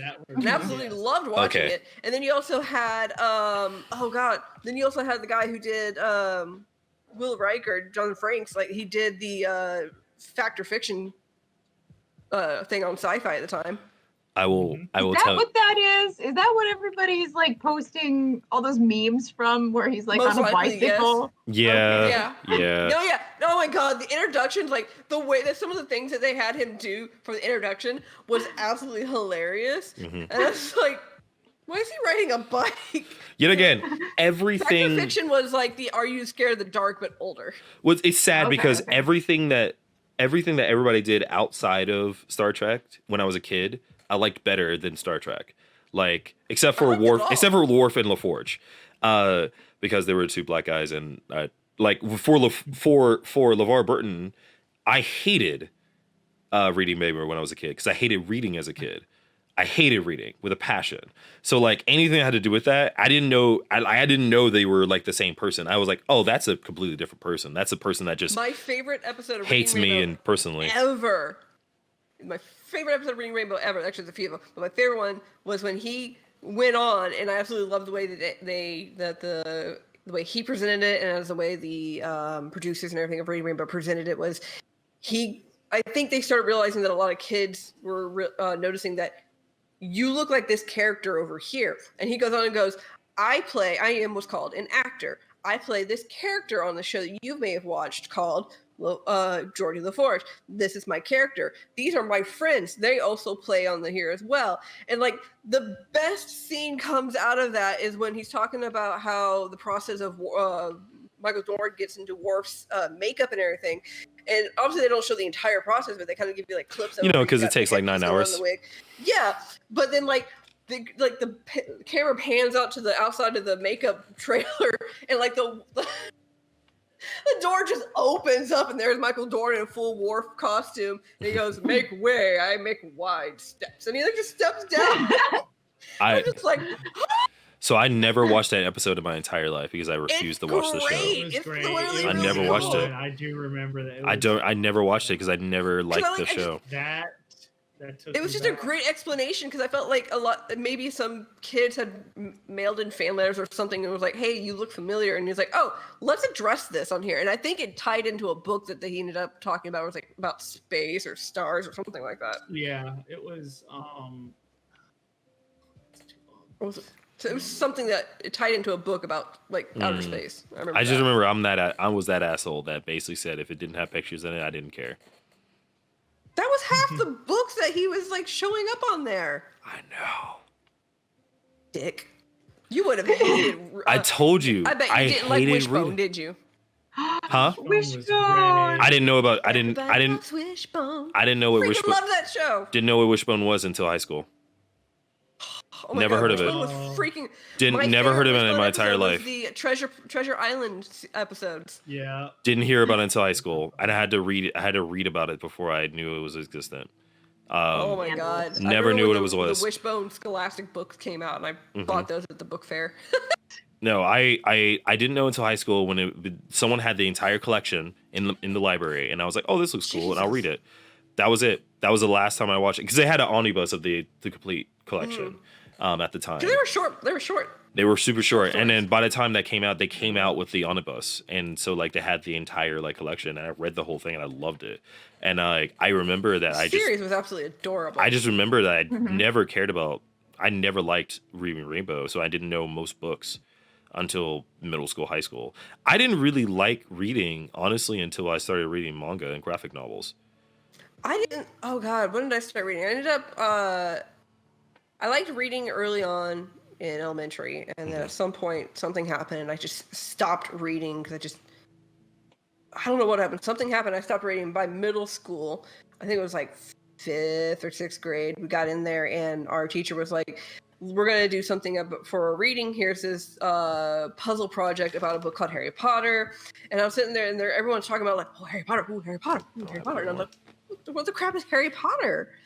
There's your lights. Nope. And I was like, what is this Harry Potter? And then like the little puzzle kind of talked about like the synopsis of the first book and kind of like who the character was. And as I'm doing like this puzzle worksheet, I'm like, okay, this book kind of sounds really cool. So I ended up going to the library that day and checking it out. And that got me back into reading again. Yeah. Like So- Harry Potter pretty much got me back into reading. And then after I finished And- Harry Potter, I was like, I must consume okay. more books. Okay, so that is something I want to get into. So like we're all pretty heavy nerds in this situation. Yeah. Like for what was What made you think that? can't tell. It's not because I have like all of these figurines, or dear God, because Hannah's head happens to be like blocking all of her Oh, Go ahead, Hannah, show insane off your amounts of. magnificent bookshelf. Nope, nope, no. nope. We already seen it when you walked away. It doesn't matter. It's already documented. No, because my question about for all of you guys, and this is again, we're going away from the original subject, which is fine by me. It just means it's different episodes. Dynamic. Yeah, it's dynamic. It's another episode. My Different thought process is topic. like for what was you guys' nerd awakening, if you will. Oh. Like I would like to start off with Jeff because Oh god. reasons. Nerd awakening. Mhm. Like what was this, like a nerd So like realization, or my just thought like- process is that like yeah, realization that you were a nerd, and realization that you decided that hey, this is the collection of content that I rather get into in terms of like comics or anime or fucking gaming and Yeah, things of 'cause that it nature, was- right? Because I know all of us it is was kind of like really, all encompassing. Yeah, it was really early, like when I became self-aware that it was something, like it was a culture that was different. Because at first I was like, oh, I was like 10. I was, because no, it was like, because like I'd always had like comic books, because I had like GI Joe comic books and Star Wars comic books, and when Marvel put out the Star Wars, and I think it was who put out GI Joe, I can't remember. But I always had a lot of comic books, and and Pokemon was really big during that time. I was like, oh, and I got more into video games, because first it was just more of like, oh, I thought this was something everybody else did, but then, and it was bad because I had like more of a negative awakening, because it was more like I was targeted because of my apparent nerdum that I Right. didn't know was a thing. Right. Until it was pointed out. And, usually most people in that circumstance would, like, especially as they get older, you go from 10 to like, say 12, and you're like, oh no, this stuff's for kids. You get to that preteen, like, oh, I'm too cool for this. But I decided for whatever reason, like, you know what? No, I'm going to stick with it. And people, just make fun of me if you want to or not, but I don't give a shit. Okay, so around that time, Right. around that It's like time, probably around 12 was So, really when I started like, fuck everybody else, fuck what they're saying is mainstream, and like, oh, that's for kids, or video games are for losers. You need to be into sports and da da da, whatever, or even music or something productive. It's like, go outside and play. And I'm like, nah.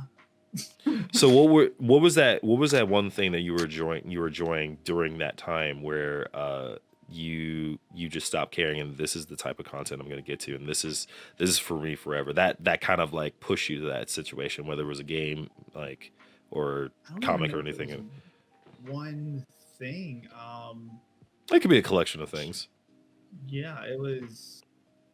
Not everybody's like me that did have one thing, but Yeah, because I remember it was at that time where Pokemon had already been out for like 2 years, and people, were starting to outgrow it. And like, I even had friends that we were like, oh, we're big into Pokemon, and then they started venturing off doing other things, like, and I'm just like, no, I'm gonna stick with it. And like, they're like, oh, you read comic books, like, and remember 90s. mhm.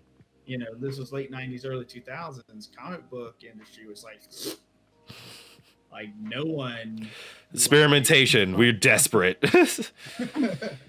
Like no one bought comic books. hmm Oh man. But it was, yeah, because mainly because what I was reading comic book wise at the time, I was reading a lot of the X-Men. It's definitely like a mix of like Pokemon, like video game in particular, hmm and X-Men is really what had that. And because it was weird, because I was like, and it was funny because like not too long after that is when like the X-Men movies started coming out and stuff, and I'm like, see, Validated. Validation. Oh That man. was my exact journey too. Oh really? So Hannah, let's Yeah, and- Pokemon into X-Men, and then the X-Men movies came out. wow. Wow. That's crazy. Validated, yeah, because I also saw myself because I really related to X-Men. I've always related to Spider-Man because he's like an everyday normal person. Mhm. But it wasn't until my nerd awakening into that time where related to X-Men as being someone who's being treated differently. Even though it was different because they're treated differently because of what they are, but it was like I was being treated differently because of like my interests. Right. That's great. That's And- crazy. And it's just like, you know what? No, I'm not going to give up on my X-Men. They're not. So for you, Hannah, like started off the same way in terms of like Pokemon and like, X-Men. Yeah, Pokemon, and then into X-Men comics. And I think my first X-Men comic was Dark Phoenix Saga. Dark Phoenix. Wow. What a Yeah. woo, Wow. what a saga. What an arc to Yeah. start on. Which is why the Hellfire Oof. Club and particularly Mastermind have always had a special part in my heart, and which is Oof. why First Class bothered me so much because they did I get a it. terrible job It's a representing the Hellfire Club. terrible job. Yeah. No, the first class. To be fair, first class sucks anyways. Like we all know that first Yeah. class sucks. Like, but damn, what They a just use what a thing to start on. Like that entry. That's like that is a heavy ass entry. None of the Mystique parts, none of like the Iceman parts, none of when Rogue first becomes like being able to fly. Just Dark Phoenix. Straight All into right. Dark Phoenix Oof. Saga, yeah. Because that was it. Because like I remember, because now, like when you think about it, that was a risk. Like Oh yeah. that was a risk they took Mhm. to like put that out there. It's like, oh yeah, Dark Phoenix is about to just murder, like Jean Grey is about to just murder people, and I was like, like everybody. yeah, I didn't. Indiscriminately. And I was one of those people, I didn't understand it, so I didn't read it that often when it came out. I unfortunately had to. Well, no, not unfortunately. No, I ended up watching the show, and that's what like introduced me into the series. But by that point, Of I course, knew they about glossed everything else over it. before it. And they glossed over. I mean, I wouldn't say they glossed over it. It's just that they didn't take as much time Well, into it that It that goes they're- deep. they didn't go as deep into it because there's a lot of parts to it that And it really wasn't nearly matters. as dark as the comics. Well, it was a Okay, 90s no. cartoon. Like that was like the Yeah. thing. Like it's I mean, and I'm not gonna lie, the 90s X-Men did go deep in a lot of like They things did. that a lot of Oh, other yeah. shows Oh, didn't yeah. do. Like I never saw like anything else before that time, and at least in the 90s that like really delved deep into like racism as that show did, Mm-hmm. honestly and truly at the time. And they did that real sneakily. The writers of that did that real Oh, yeah. sneakily back in the day when you like Oh, yeah. just threw so many shit at the producers that they just had to pick one kind of thing, as they had to pick the best out of it. And I was like, oh, there was much worse than and this. that is the premise of the X-Men comics. Like when Stan Lee came up with the X-Men, that's really I mean, to be fair, everything it that was Stan Lee about. came out with was like about like his oh yeah. the subjugation of like Judaism, like in Mhm. general in that Those of situation. a different color, Yeah. or different race, or something that's different about them. Oh yeah, And you like think I mean, about it, like his most famous works came out right in the height of civil rights movement. yeah, mm-hmm, Like Spider-Man, X-Men, like all of it, like Hulk. yeah, all of it. Fantastic Four. Fantastic Four. Yeah. Because the Fantastic Four was all about family, and like that was the whole point of Yeah. it. And it's so sad, and now it's become a pigeonhole. And now we finally get Fantastic Four back in the Empire series, I think it's what it's called, which is like a Avengers Fantastic Four like crossover. It's good. Anyway, but, so Addie, what other? no, I'm still going on a reckoning. So Addie, what's yours? Wait, I thought there was more for Hannah. Was there more Hannah? Was I it thought more? you just wanted the awakening. That was it. X-Men, damn it! Just shut up! Don't you dare delve more into my life. Mine. See, I didn't get introduced to like the early anime stuff like you did, because you had your uncles who were obviously into like the earlier stuff. But I was introduced to like that whole culture really early, and I was really into it, but I didn't fully understand it. Like I was super into like Dragon Ball and the Mhm. Sailor Moon, like when it came on like around like 3 or 4 in the afternoon, like after school, like you'd get back from school and boom, watch it. And my mom would always call. I remember now her calling it the Japanese cartoon or the Japanimation or that Japanimations. cartoon that like that cart. She's like, that's not from America, and I was like, okay, cool, I don't care. I like watching this. Please stop talking. But I never fully. That was again, kid, don't care. Let me watch my cartoon. Right. But at that age, when it first came out over here off Cartoon Network, like I didn't understand what that was. It was another cartoon and I really liked it. And here are these magical girls and I wonder if they're gonna defeat the bad guy today. And I absolutely loved like stuff like Gargoyles and X-Men and didn't really do comics too often. Like the closest thing I got to comics was like some Disney comic stuff like Little Mermaid that my mom got me. Like that's the closest I ever got to that. It wasn't until like I want to say 8th grade. It's kind of late. I wouldn't say 8th grade. I wouldn't say like it was awakening. It was more of a understanding of, oh, this is what I'm watching. This is what I'm into. Mm-hmm.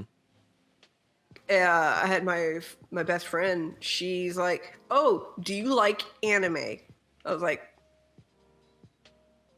you just said something. What? She goes, do you like anime? And I'm like, what's anime? I'm like, I might like it. I don't know. I've never heard that phrase before. And she's like, oh, stuff like Dragon Ball and Sailor Moon. And she listed off a few other things that I'd like heard of but hadn't watched yet. And I was just like, yes, I like anime. And then from there, just snowballed into the dorkdom and geekdom that I am. Mind you, like I said, I also really liked Star Trek, and I watched that growing up. But again, that sense of this is this culture or this genre that other people aren't necessarily into as widely or as mainstreamed. And of course, I got into Pokemon when that first came out, and then when Pokemon kind of seemed to fade, got into Yu-Gi-Oh! Someone tried to get me into Magic, but I just, for whatever reason, couldn't at the time. But again, up until 8th grade, I was just like, I know of this. I like this. I don't know what it's called. I don't know this genre or don't know what to call it. So it wasn't until 8th grade that the light bulb went off. Yeah. No, that makes sense. That makes sense a lot. I would say for me, yeah, I've said multiple times that I had the luck of having uncles that gave me a lot of material to read as a kid, and a lot of material to like go over as a kid, like X-Men and like early on anime and things of that nature, like things that came out in the 80s, and stuff of that nature. Breaking your stuff. Jesus. But I don't know, like for me, the biggest thing is I didn't understand any of it, right? Even when I was in elementary school and in middle school, I was watching all these things like Cowboy Bebop and Yu Yu Hakusho and all these things that you watched late at night in Adult Swim that you weren't supposed to watch, but I didn't understand any of it. Like most of it, I didn't understand the subject. Inuyasha when that came on. Yeah, like for me, like we had this setup where I had a TV, but the cable was like old school. It was connected to wherever the front TV was showing. So I would wait until my grandma was asleep, and then I would go back and then like switch the channel and then go back to my room, and then just watch where I want to watch and not go to sleep till almost like 4 or 5 o'clock in the morning. But like until the infomercials come out. I got smart because at the time I didn't realize the other shows that were coming on before or after Inuyasha. Bye, town. I would set an alarm that would wake me up like a few minutes before Inuyasha would come on, so I could go out there and like turn it on. And I had to play it as low as possible, enough that I could still hear it, but not wake up my mom because the TV was like back into my mom's mom and dad's room. And this is when I lived in in Monticello. Monticello, right? Yeah, that trailer. I mean, the Thins were all in that house, anyways. Yeah. Oh, yeah. So there was one time I almost got caught, and I played it off. And I'm pretty sure my mom was just like, whatever. I went out, was watching it, and thank God it was at commercial time because Adult Swim only had like that like quick intermission commercial between like two parts of. You had a solid 5 minutes before like the next. 5 minutes. And luckily, it just went on there, and I heard my sister's door open, and I went, boop, turned off the TV real quick, curled up, and tried to pretend I was a dog because we had like a big black dog at the time, and I tried to pretend like I was her. And I was playing it off that it was dark and my sister was half asleep. So my sister goes to the bathroom, kind of stops, calls out my name. I don't respond. I'm staying dead still. She just goes back to bed. I turn back the TV on and finish watching Inuyasha and then just go back to bed. And then like the next morning, my mom's like, Adrian. I'm like, She's like, your sister says that you were up late last night. And I was like, no, I was asleep. And I mean, I wasn't lying. I was asleep. I just happened to wake up for 30 minutes to watch a show. Yeah. I mean, Yeah, to continue on the idea of my awakening, because I, Sorry. unfortunately, young age, I didn't get it too often because I didn't understand half of it. I think that's like, all of us. Like, at I was the so young age, sad. We had all that stuff. I was so sad I didn't understand Cowboy Bebop when I was like, I don't Oh, know, yeah. 10, 11, Yeah, but that 12 just years means we need old. to appreciate it now when we're older. Yes, Yeah. yes, but my thought process was I wish I had the ability to like really appreciate what it was like early on, and then have it, especially since I'm not a person that is good at rewatching things, like going into I'm something the like same way. there's only so many things that I can rewatch and replay and redo because I'm a person that I don't want to be burned out by that piece of content. So I don't want to like ruin the feeling that I had before. And I know that's bullshit, right? But it's a No, game. it makes sense. But like, so like for me, it has a lot to do with my personality. So in, I would say middle school, I didn't know about anime and manga until my friend Kim told me about it, about manga. And I started reading manga heavily. I bought Psycho Academy as the first one, which is not a good first one you get, but it had that was titties. your intro? Yeah, that was my Psycho Academy was my first book I ever bought. The first manga I ever bought was Psycho Academy, which Jeff knows, but anybody else knows. It was basically like titties with psychic people. Like essentially what My it first one. like the first one I bought, to be fair. There was a lot of manga I read before that because I think I read like, oh god, there was a lot of Clamp manga that I borrowed for Kim before then that I ended up reading that I really liked. I remember I was obsessed with Tsubasa. Like it wasn't until like getting up to high school, right, where I had a group of people where they were coming to me about recommendations about certain stuff, because by that point that was the era of the fan sub. That was the era of fan subs. That was the era of the big three at the time: Naruto, One Piece, and Bleach. And When they were still young. yeah, when they were still young, but I mean, like they were the highest grossing like manga you can Well, yeah, but manga they and were series still, you can like- ever do at the time. And they were the ones that kind of broke the mold in terms of West, in terms of like the West watching these type of things. And for me, when I got like people asking me about anime, and I was like being kind of elitist because at that point I was just like on LimeWire all the fucking time, just Totally. downloading like every LimeWire. single like I can't tell every you how single many series I Inuyasha could possibly episodes think. I downloaded via LimeWire. No, I started. So you know how we have the seasonal game in terms of like anime coming out, like in that sense. That didn't end. That wasn't a thing that was new. That happened all the time. I was very early on to that, where like everything that came out that season, I would watch it. I didn't care what it was. There's like I watched like hundreds and hundreds of anime. Most of it I don't remember at all, but like I would just watch it. But like I would like my awakening was when I knew I had the ability to be able to tell somebody else that's like an anime or a game was good and people believed me, kind of situation. And that felt more interesting for me than like the feeling that I was a nerd and I was being happy about it, because I felt more proud of being able to recommend other people about it. Because for me, I didn't have any friends when I was like until around, I had Chris, right? That was it. Yep. Chris was it. Like and I didn't have any friends. I didn't have any other like real friends until high school, like friends that I hang out with on a multiple basis.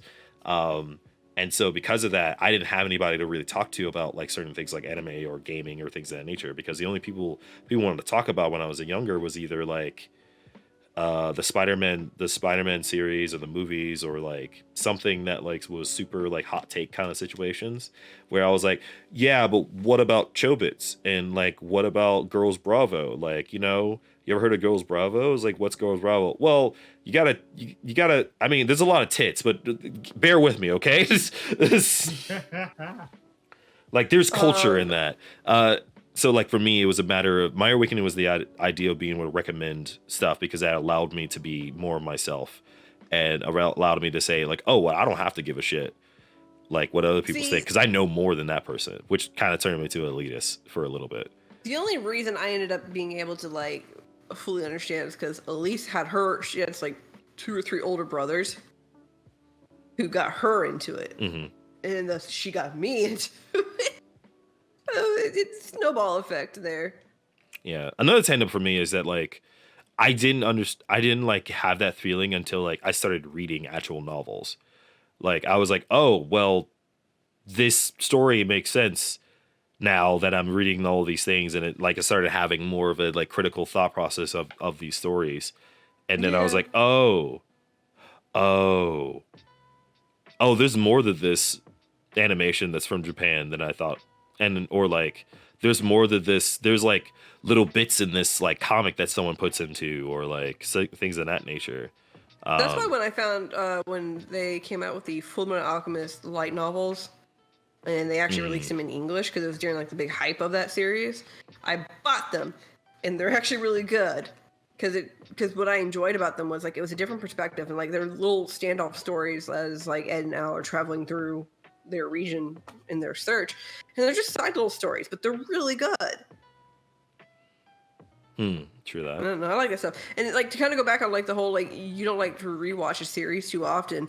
I was one of those people that like once I watched the series, if the series was completed, I didn't go back and watch it. Like I have yet to actually fully go back and watch all of Full Metal Alchemist, like the original. The 'Cause original. My brain, Well, like, yeah, because my brain, like, I know what happens. I've Yeah. seen it. I know what Yeah. happens. a lot of But- people just don't like but it now hang that on. Brotherhood's out. Yeah, well, there's that too. But I do this with Inuyasha. I did this with Chrono Crusade when I got it on DVD. I did this with Dean Angel when I got like one of them on part of it on D&D. Well, you named a bunch of them that I D&D. feel like just didn't age well at all. No, but there were certain scenes that I would pop in that DVD for. I'd replay that episode for just so I could see those scenes again. Oh, okay. Inuyasha, the best one that I always did multiple times was when he went demon for the first time, and I was like, oh shit, because like it was just so cool. Chrono Crusade, when Chrono loses his absolute mind because he thinks Rosette's dead. I played that multiple times. Bless Chris Ayers for doing both young Chrono and older Chrono. Hmm. Older Chrono's hard on him. Oh god, what was another one? Full Metal Alchemist. There's like certain scenes where like The cape just reveal because it looks, huh? or the arm reveal. Yeah, I mean that's like the first episode, so that doesn't help. But that's, I mean, it's also one of the best scenes So big. in the Yeah, in that first Oh, yeah. iteration ever. Oh yeah, Like nobody, like, it's- people will talk shit about the first series all the time because they're like Brotherhood's better. Like the first one's just shit, but no one will ever say talk shit about that first scene. Yeah. no, Or that first see, episode I in general.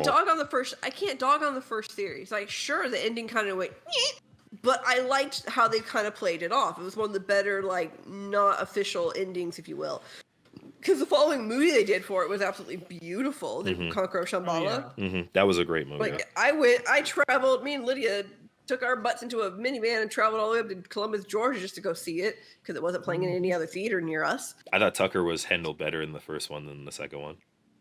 Agreed. Well, see, the problem between Brotherhood and the original series was able to focus a lot on certain things that were already established because the manga was already up to that point, and then after a while, the anime kind of went south because the manga wasn't there. Yeah, yet. that was So when Brotherhood came out, you can tell up to a certain point that they're kind of glancing off it, like, yeah, here's this thing because a lot of fans, a lot of people are like, oh, yeah, we already know about this. And then at a certain point, it kind of goes, okay. but I feel like here that you go. ruined. I feel like it ruined it for it. If you're gonna do A little, yeah. my thought process, if you're gonna do a remake of something, right, you should take the time to really focus on the purpose of why you're doing that. And the whole purpose of Brotherhood was just so it could be closer to the manga, right? The I would whole think. opening Oh, go ahead. Sorry. I was gonna say the first episode of Brotherhood, like the first opening part of it, never happens in the manga. Yeah, it never happens. No. But it's That's still never one of the happened in best. manga. It's still one of the best scenes you could ever talk about. Like it's such a beautiful No. or burst In or Brotherhood. in Brotherhood. Not the. Oh, you mean the whole weird? That small segment Oh, of the that- opening of Brotherhood. Oh, that weird Yeah. bullshit. Like, where in like the guy escaped from jail. That never actually. I'm not happened. gonna lie to you. That was the most forgettable part of like that series. It was. That series to me ever. I remember telling you I was like, I don't like that episode. I hope it's better because I was like, this is Because, like, stupid.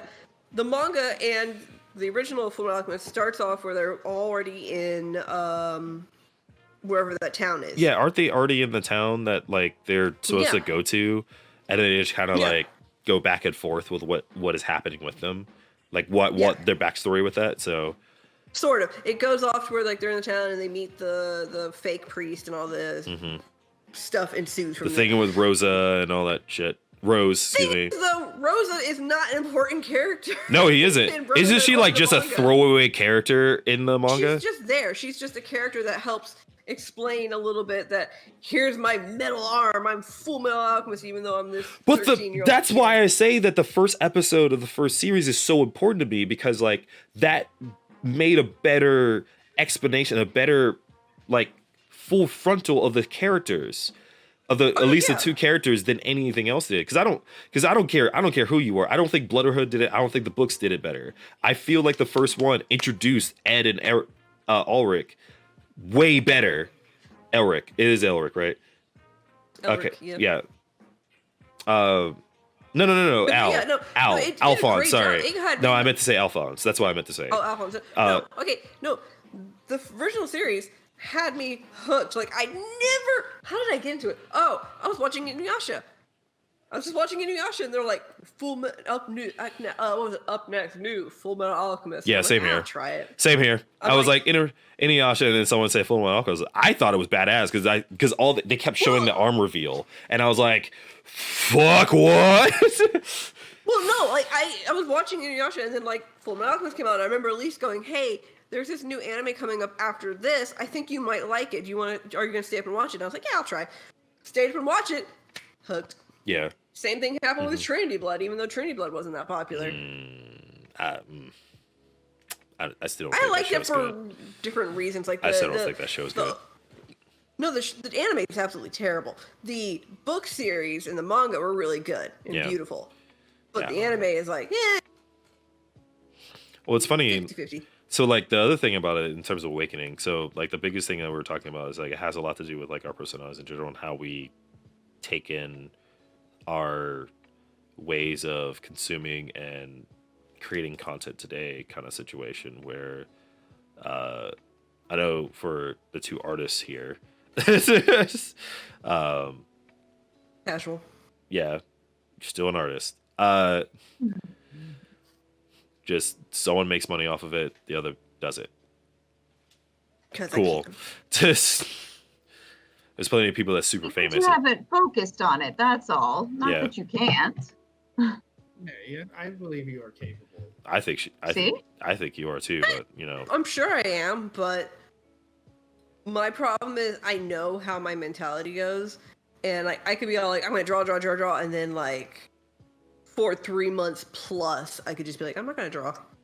see that's and I will say that that's There's no way I can make money. I'm not gonna I'm not gonna lie, but like that's a thing about like doing something that you love for a job is that you have to do things even though you don't want to. You have to make it. Yeah, like you a still job. have Well, that's to why I make didn't make it. drawing. That's why I didn't make art a career. 'cause, like, I Hannah's never sitting there went like, to college. ooh, you preaching to the choir there, baby. Yeah, well, there's a reason I didn't go down the I'm gonna go to art school route. route. Nora, stop licking my Nice. fucking- Well, at least you're able to organize yourself. Oof. Oh, Norris. Oof. But no, like Oy, I oy. had the idea of I want to go to art school. Like I literally like the entire time I was in high school, like going through senior year stuff, I was like I want to go to art school. Mhm. But at some point, like I started thinking about it, and I was like, I like to draw. I don't want to get to a point where I hate drawing. I don't want to put myself in a situation where I absolutely hate art. I hate drawing. I don't want to do that. And so I was like, I don't know what I want to do. So I ended up. It was also because my mom and dad were like, we can't pay for that. And I was like, okay, what are my other options? So I ended up going and just doing like community college to kind of get the general education stuff out of the way and try and figure out, okay, what do I want to do? Mm-hmm. Yeah. And now I'm a history major, which I don't regret. I love it. Yeah. For me, there's a matter of convenience that came up to me getting IT, because like I happen to have family that was into IT, so I knew about it pretty early, and it was kind of a fallback since I had to basically drop out of TCC at the time, and like go for that. But I don't care for it. I think it's less of like me not liking IT in general. I love like fixing shit. Honestly and truly, my favorite thing in the whole wide world is to build computers and to deal with access. I love dealing with like cybersecurity. I love telling people, no, you don't deserve that.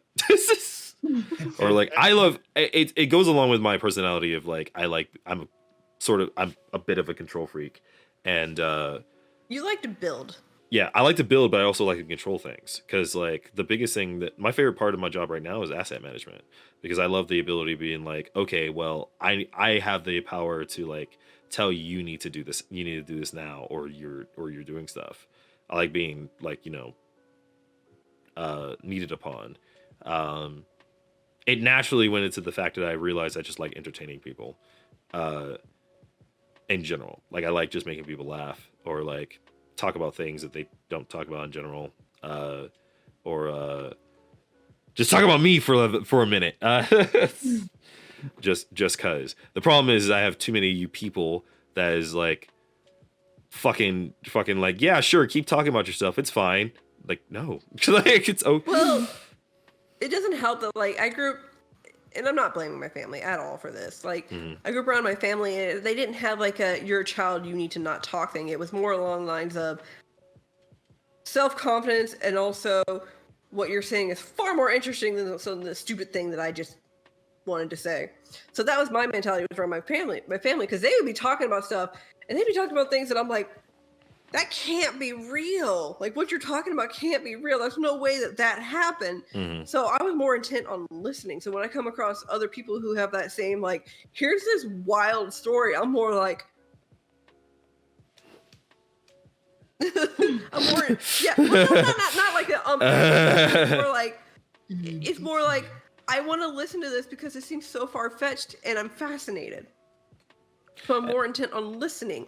Now, if it comes to something where like you're like, oh, well, here's the thing, and I go, I'm sorry, hang on, actually, then Yeah. I'll go off. Well, like, that, so, or I've had too much to drink. and so for me, I think of it differently, because I love listening too. But my thought part of listening is that I want to be. When I was younger, like I never had a say in anything, and I was so obsessed with being in like, in my parents' conversation for some reason. Like they would talk about things as super adult like, but I was more interested in that than what kids was talking about. I was like, I don't give a shit about your fucking Tamagotchis. I want people to. I want Just people. want a Tamagotchi. Yeah, I don't know. I never had one, so I was like, I didn't care. But I wanted to like hear what the parents were saying. They wanted to hear about like the shit that my grandma was talking about like this one person in church, because I thought it was interesting kind of situation. I was like, that seems more interesting than like,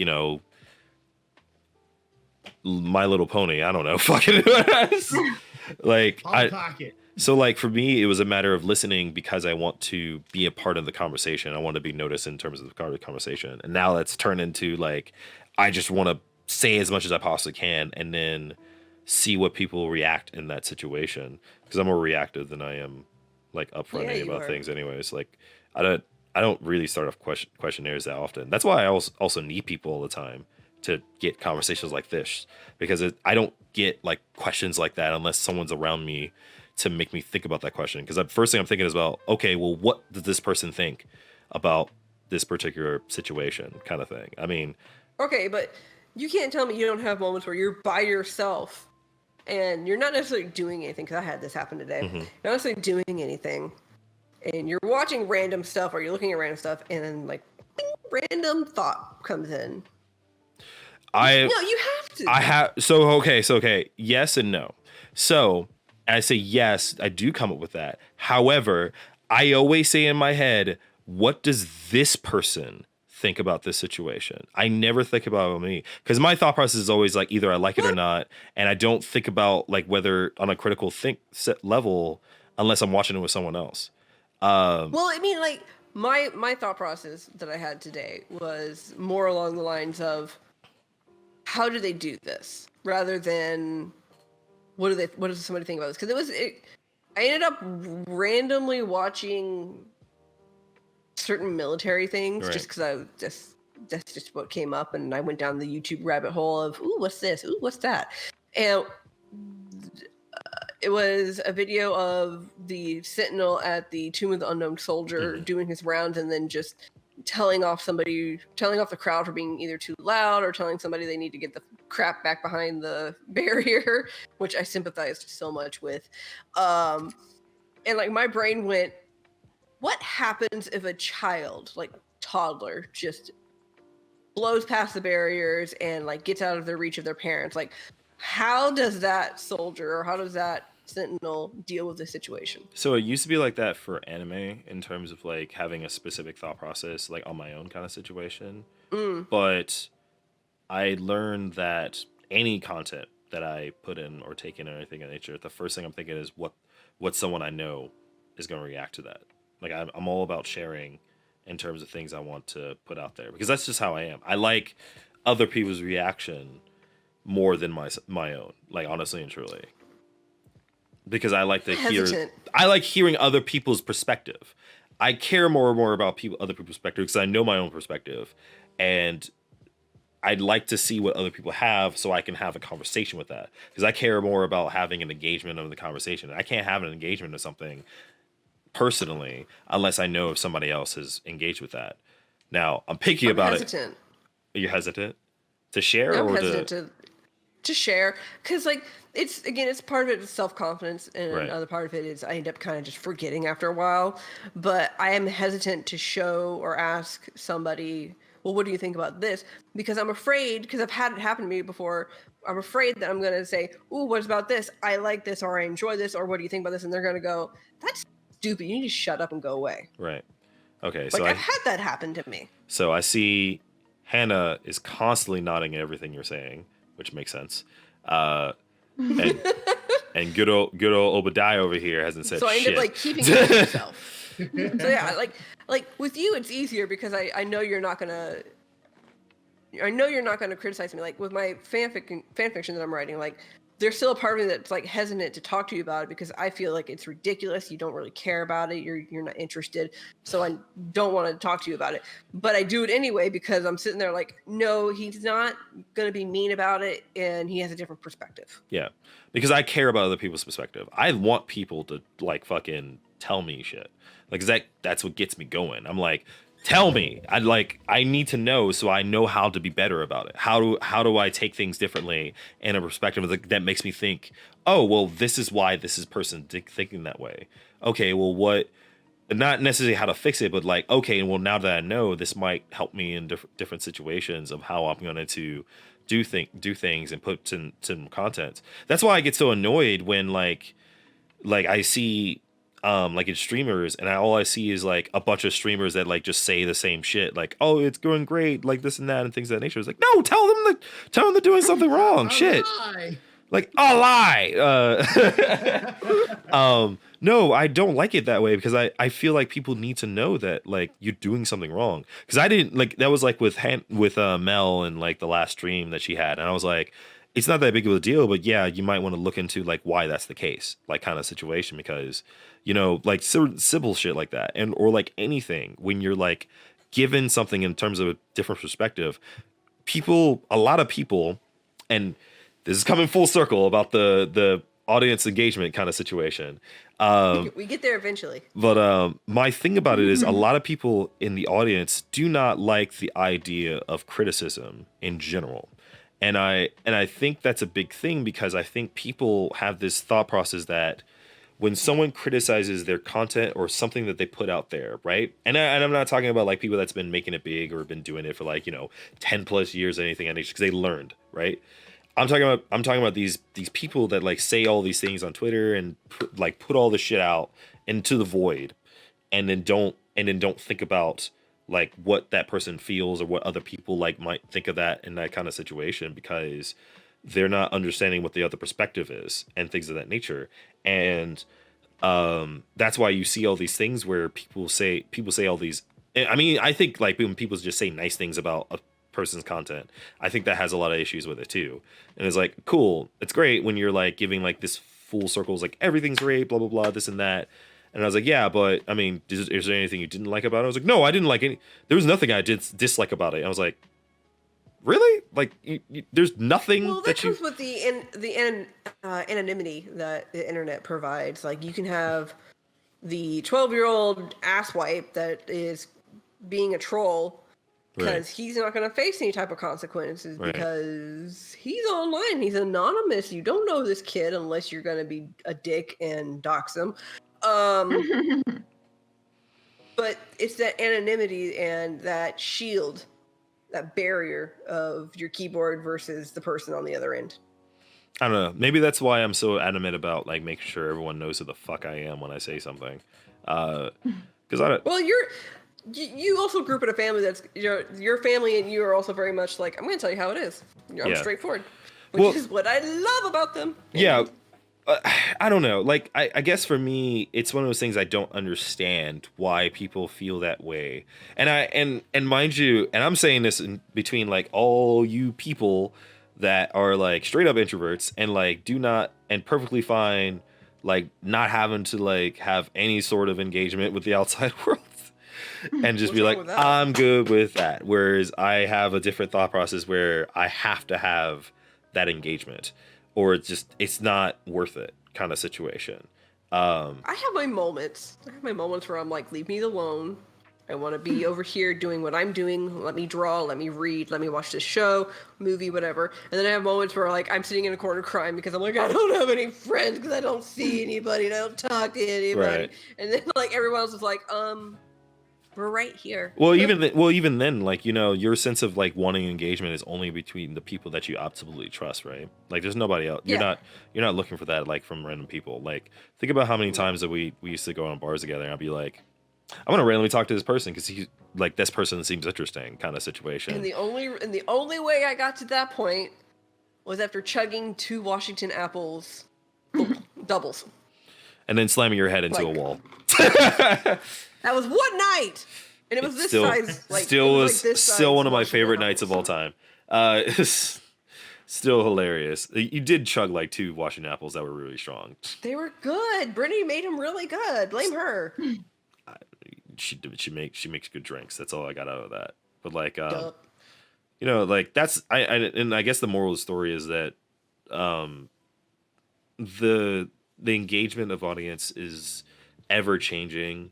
That goes along with not just, you know, like how content is made, but how technology is done and how information is gathered, and how, you know, how the change of lives in terms of how people today, in terms of like growing up in our 30s, has changed and how it was back then in their 30s. Because back then, it used to be, at least in the boomer age, like it used to be, by the time you got 30, you were either You already had a family. you had a job, family, you had a house. you had a family, you had a job, or you just got out of like, you know, military, and you're like picking things back up and you're doing things and like getting a job, kind of still the same thought process, right?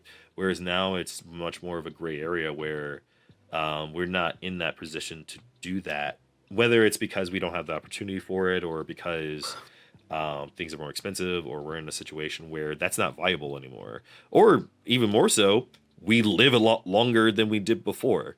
Yeah, we're not dying off as early. You know, we're not dying Well, at it's like also it's also a product of our environment, of like Yeah. how things are going now Yeah. versus then. yeah, in terms of medical health, and we're not dying at like, you know, Oh, God, 40 yeah. and like stuff of that nature. I mean, remember back in the day People when living in Eliza Hamilton was able to live till what, 93, I think, or Yeah, 83, she lived 94. 94. Okay, That was like big. damn, If you- that was like unheard of. Like, You know, and now we got more and more people. Like, it's more commonplace. Like, oh yeah, people live to their 80s and 90s Yeah. roughly, and then there it is. Even sometimes getting those triple digits. That's the rarity now. It's like the triple digits are rare. yeah, what was It's it? like- The and oldest. people are like, how do you live such long lives? And them 100s are like, You know, I I don't even know. someone put enough drugs in my stomach. That's fine. Basically, I- yeah. I No, want to the see. bad I is, want to see like, that one. I want to see that. Sorry, I want to see that one like 100-year-old person that goes, "How did you live such a long life?" And they just look at the camera dead on and go, "Spite." I remember one person. That was just like whiskey, just whiskey. Oh yeah. Well, Dude, it was like lived to be his 90s, and he just had like a shot of whiskey every single day. And I was like, every day. damn, I wish that. There was one. that's Yeah, similar to that. yeah, there was one similar to that. And I was like, damn, dude, like this dude just does not care. He's just ready to go. Mind you, he wasn't like binging it. He just always had a glass of whiskey every At single least day, one. at least one Yep. every single day, Every night. because he was like, That he was his just nightcap. that was his thing. That was like a cool thing, and I was like, that's the type of person I want to be. Like, I want to be like that person, like by that point of like my 50s, that I just like, you know, like just chill and just have like not necessarily done everything I want to do, but like gotten to a point where You're not in a rush. I'm not I'm not in a rush to do everything I want to do. Cause even we're just now in our 30s getting to that point where we're not rushing everything, right? We're trying to we're finding a schedule to everything that we do. That's the difference, is that we have high school, we're in a hurry to find ourselves. We have the 20s that we're in a hurry to like become successful. Where 30s is where we start building a schedule. 30s and 40s is when you start building schedules. 50s and 60s when you start to throw away that schedule and just say, I'll get there when I get there. And then 70s and 80s and beyond is basically like, I mean, I've done everything I want to do. Like, I'm fuck that. And if I haven't, why the fuck should I care? Just coasting, right? And like, and I love that feeling of like the thought process of the rail raids of generational like aspects to it. That's why I still call 30s the second puberty, if you will, because like this is the first time in my 30s, the first time in my life that I really like started scheduling myself in terms of like what I want to do with my life. Like 20s, you usually trying to find what you do with your life, and or like, you know, you're trying to like find your click, yourself, your click, and think. Yeah, because if your thing. Okay, let me change that, because I think high school is you constantly trying to find out who you are. Well, no, hang on. 20s, high school, yeah, late teens, early 20s, you are trying to find yourself. Yeah. Because in high school, you're given just enough freedom to kind of go, okay, who am I? But then once you get into college, a lot of those kids have lost that authority or figure of their parents going, don't do this. So they don't have someone telling them, don't do this all the time. Right. And so now they're free and more open to go, okay, who am I really without my parents behind me? Well, no, I don't even think about that. I think because your argument, it made a lot of sense. But I think it's high school with that same thought process. I think high school is, who am I? What is my identity? College or 20s in general is, what do I do?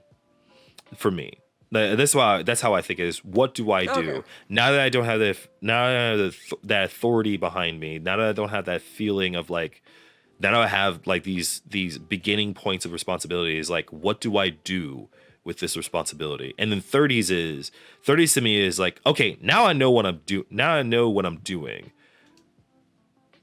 How do I do it? How do I do it? Is the thing I get at. And that's and mind you, I don't think that's for everybody. And I'm thinking in my own thought process, like, this is how I am, because like 30s is what it is for me. It's like, how do I do this now? Now that I know what I'm doing, how do I do this? Like, what resources do I need to get through to get to that point? Like, right? And then I don't know what 40s is going to be like for me, or 50s. I would say 50s. It's come what may at this point. I feel like 50s is going to be like, okay, well, now that I know how I'm doing it, how long am I going to do it? How long do I want to do it? How long do I want to do this before I say fuck it? I think that's what the next stage is going to be for me. At least that's how I feel it personally. I don't know how it is. Where you're gonna have to constantly tell me to chill the fuck out. Is that how you feel, Hannah? Don't think I was gonna leave you. Don't think I was gonna leave your ass out. I was gonna make you like come back to the class. All right. Look, she's doing important stuff. I don't know what I'm doing now. I Making feel it like I feel like I don't know, watching Hannah I feel like is like the most like biggest example of like how I think about it is like well she's doing what she's doing when like how is she doing fuck if I know. But she doing it. What's she doing it She's shit doing- she's she's doing doing it. Hell In hell my if I, eyes, in my eyes, Hannah, you are successful. yeah Oh, thank you. I think so, feel too. like I don't know what I'm doing ever. I feel like most Oh, you success. too? I feel like successful people feel that way though. Like I feel like a lot of successful people, at least successful people that want more out of what they have and think there's not over for them, think that Because, yeah, you know you're going to that next. because they don't because most successful people don't believe in success. You know what I mean? Mhm. They don't like in terms of their own lives. They don't believe that that's successful. They have more to gain out of that because it's like okay, well, I have a goal. Well, now that I finished that goal wasn't big enough. Let me go. Let me do a bigger goal now. Like let me keep pushing something that makes this seem interesting until you get to a point where you finally, and it might years later or something of that nature, where you finally feel like, okay, maybe I've done enough, right?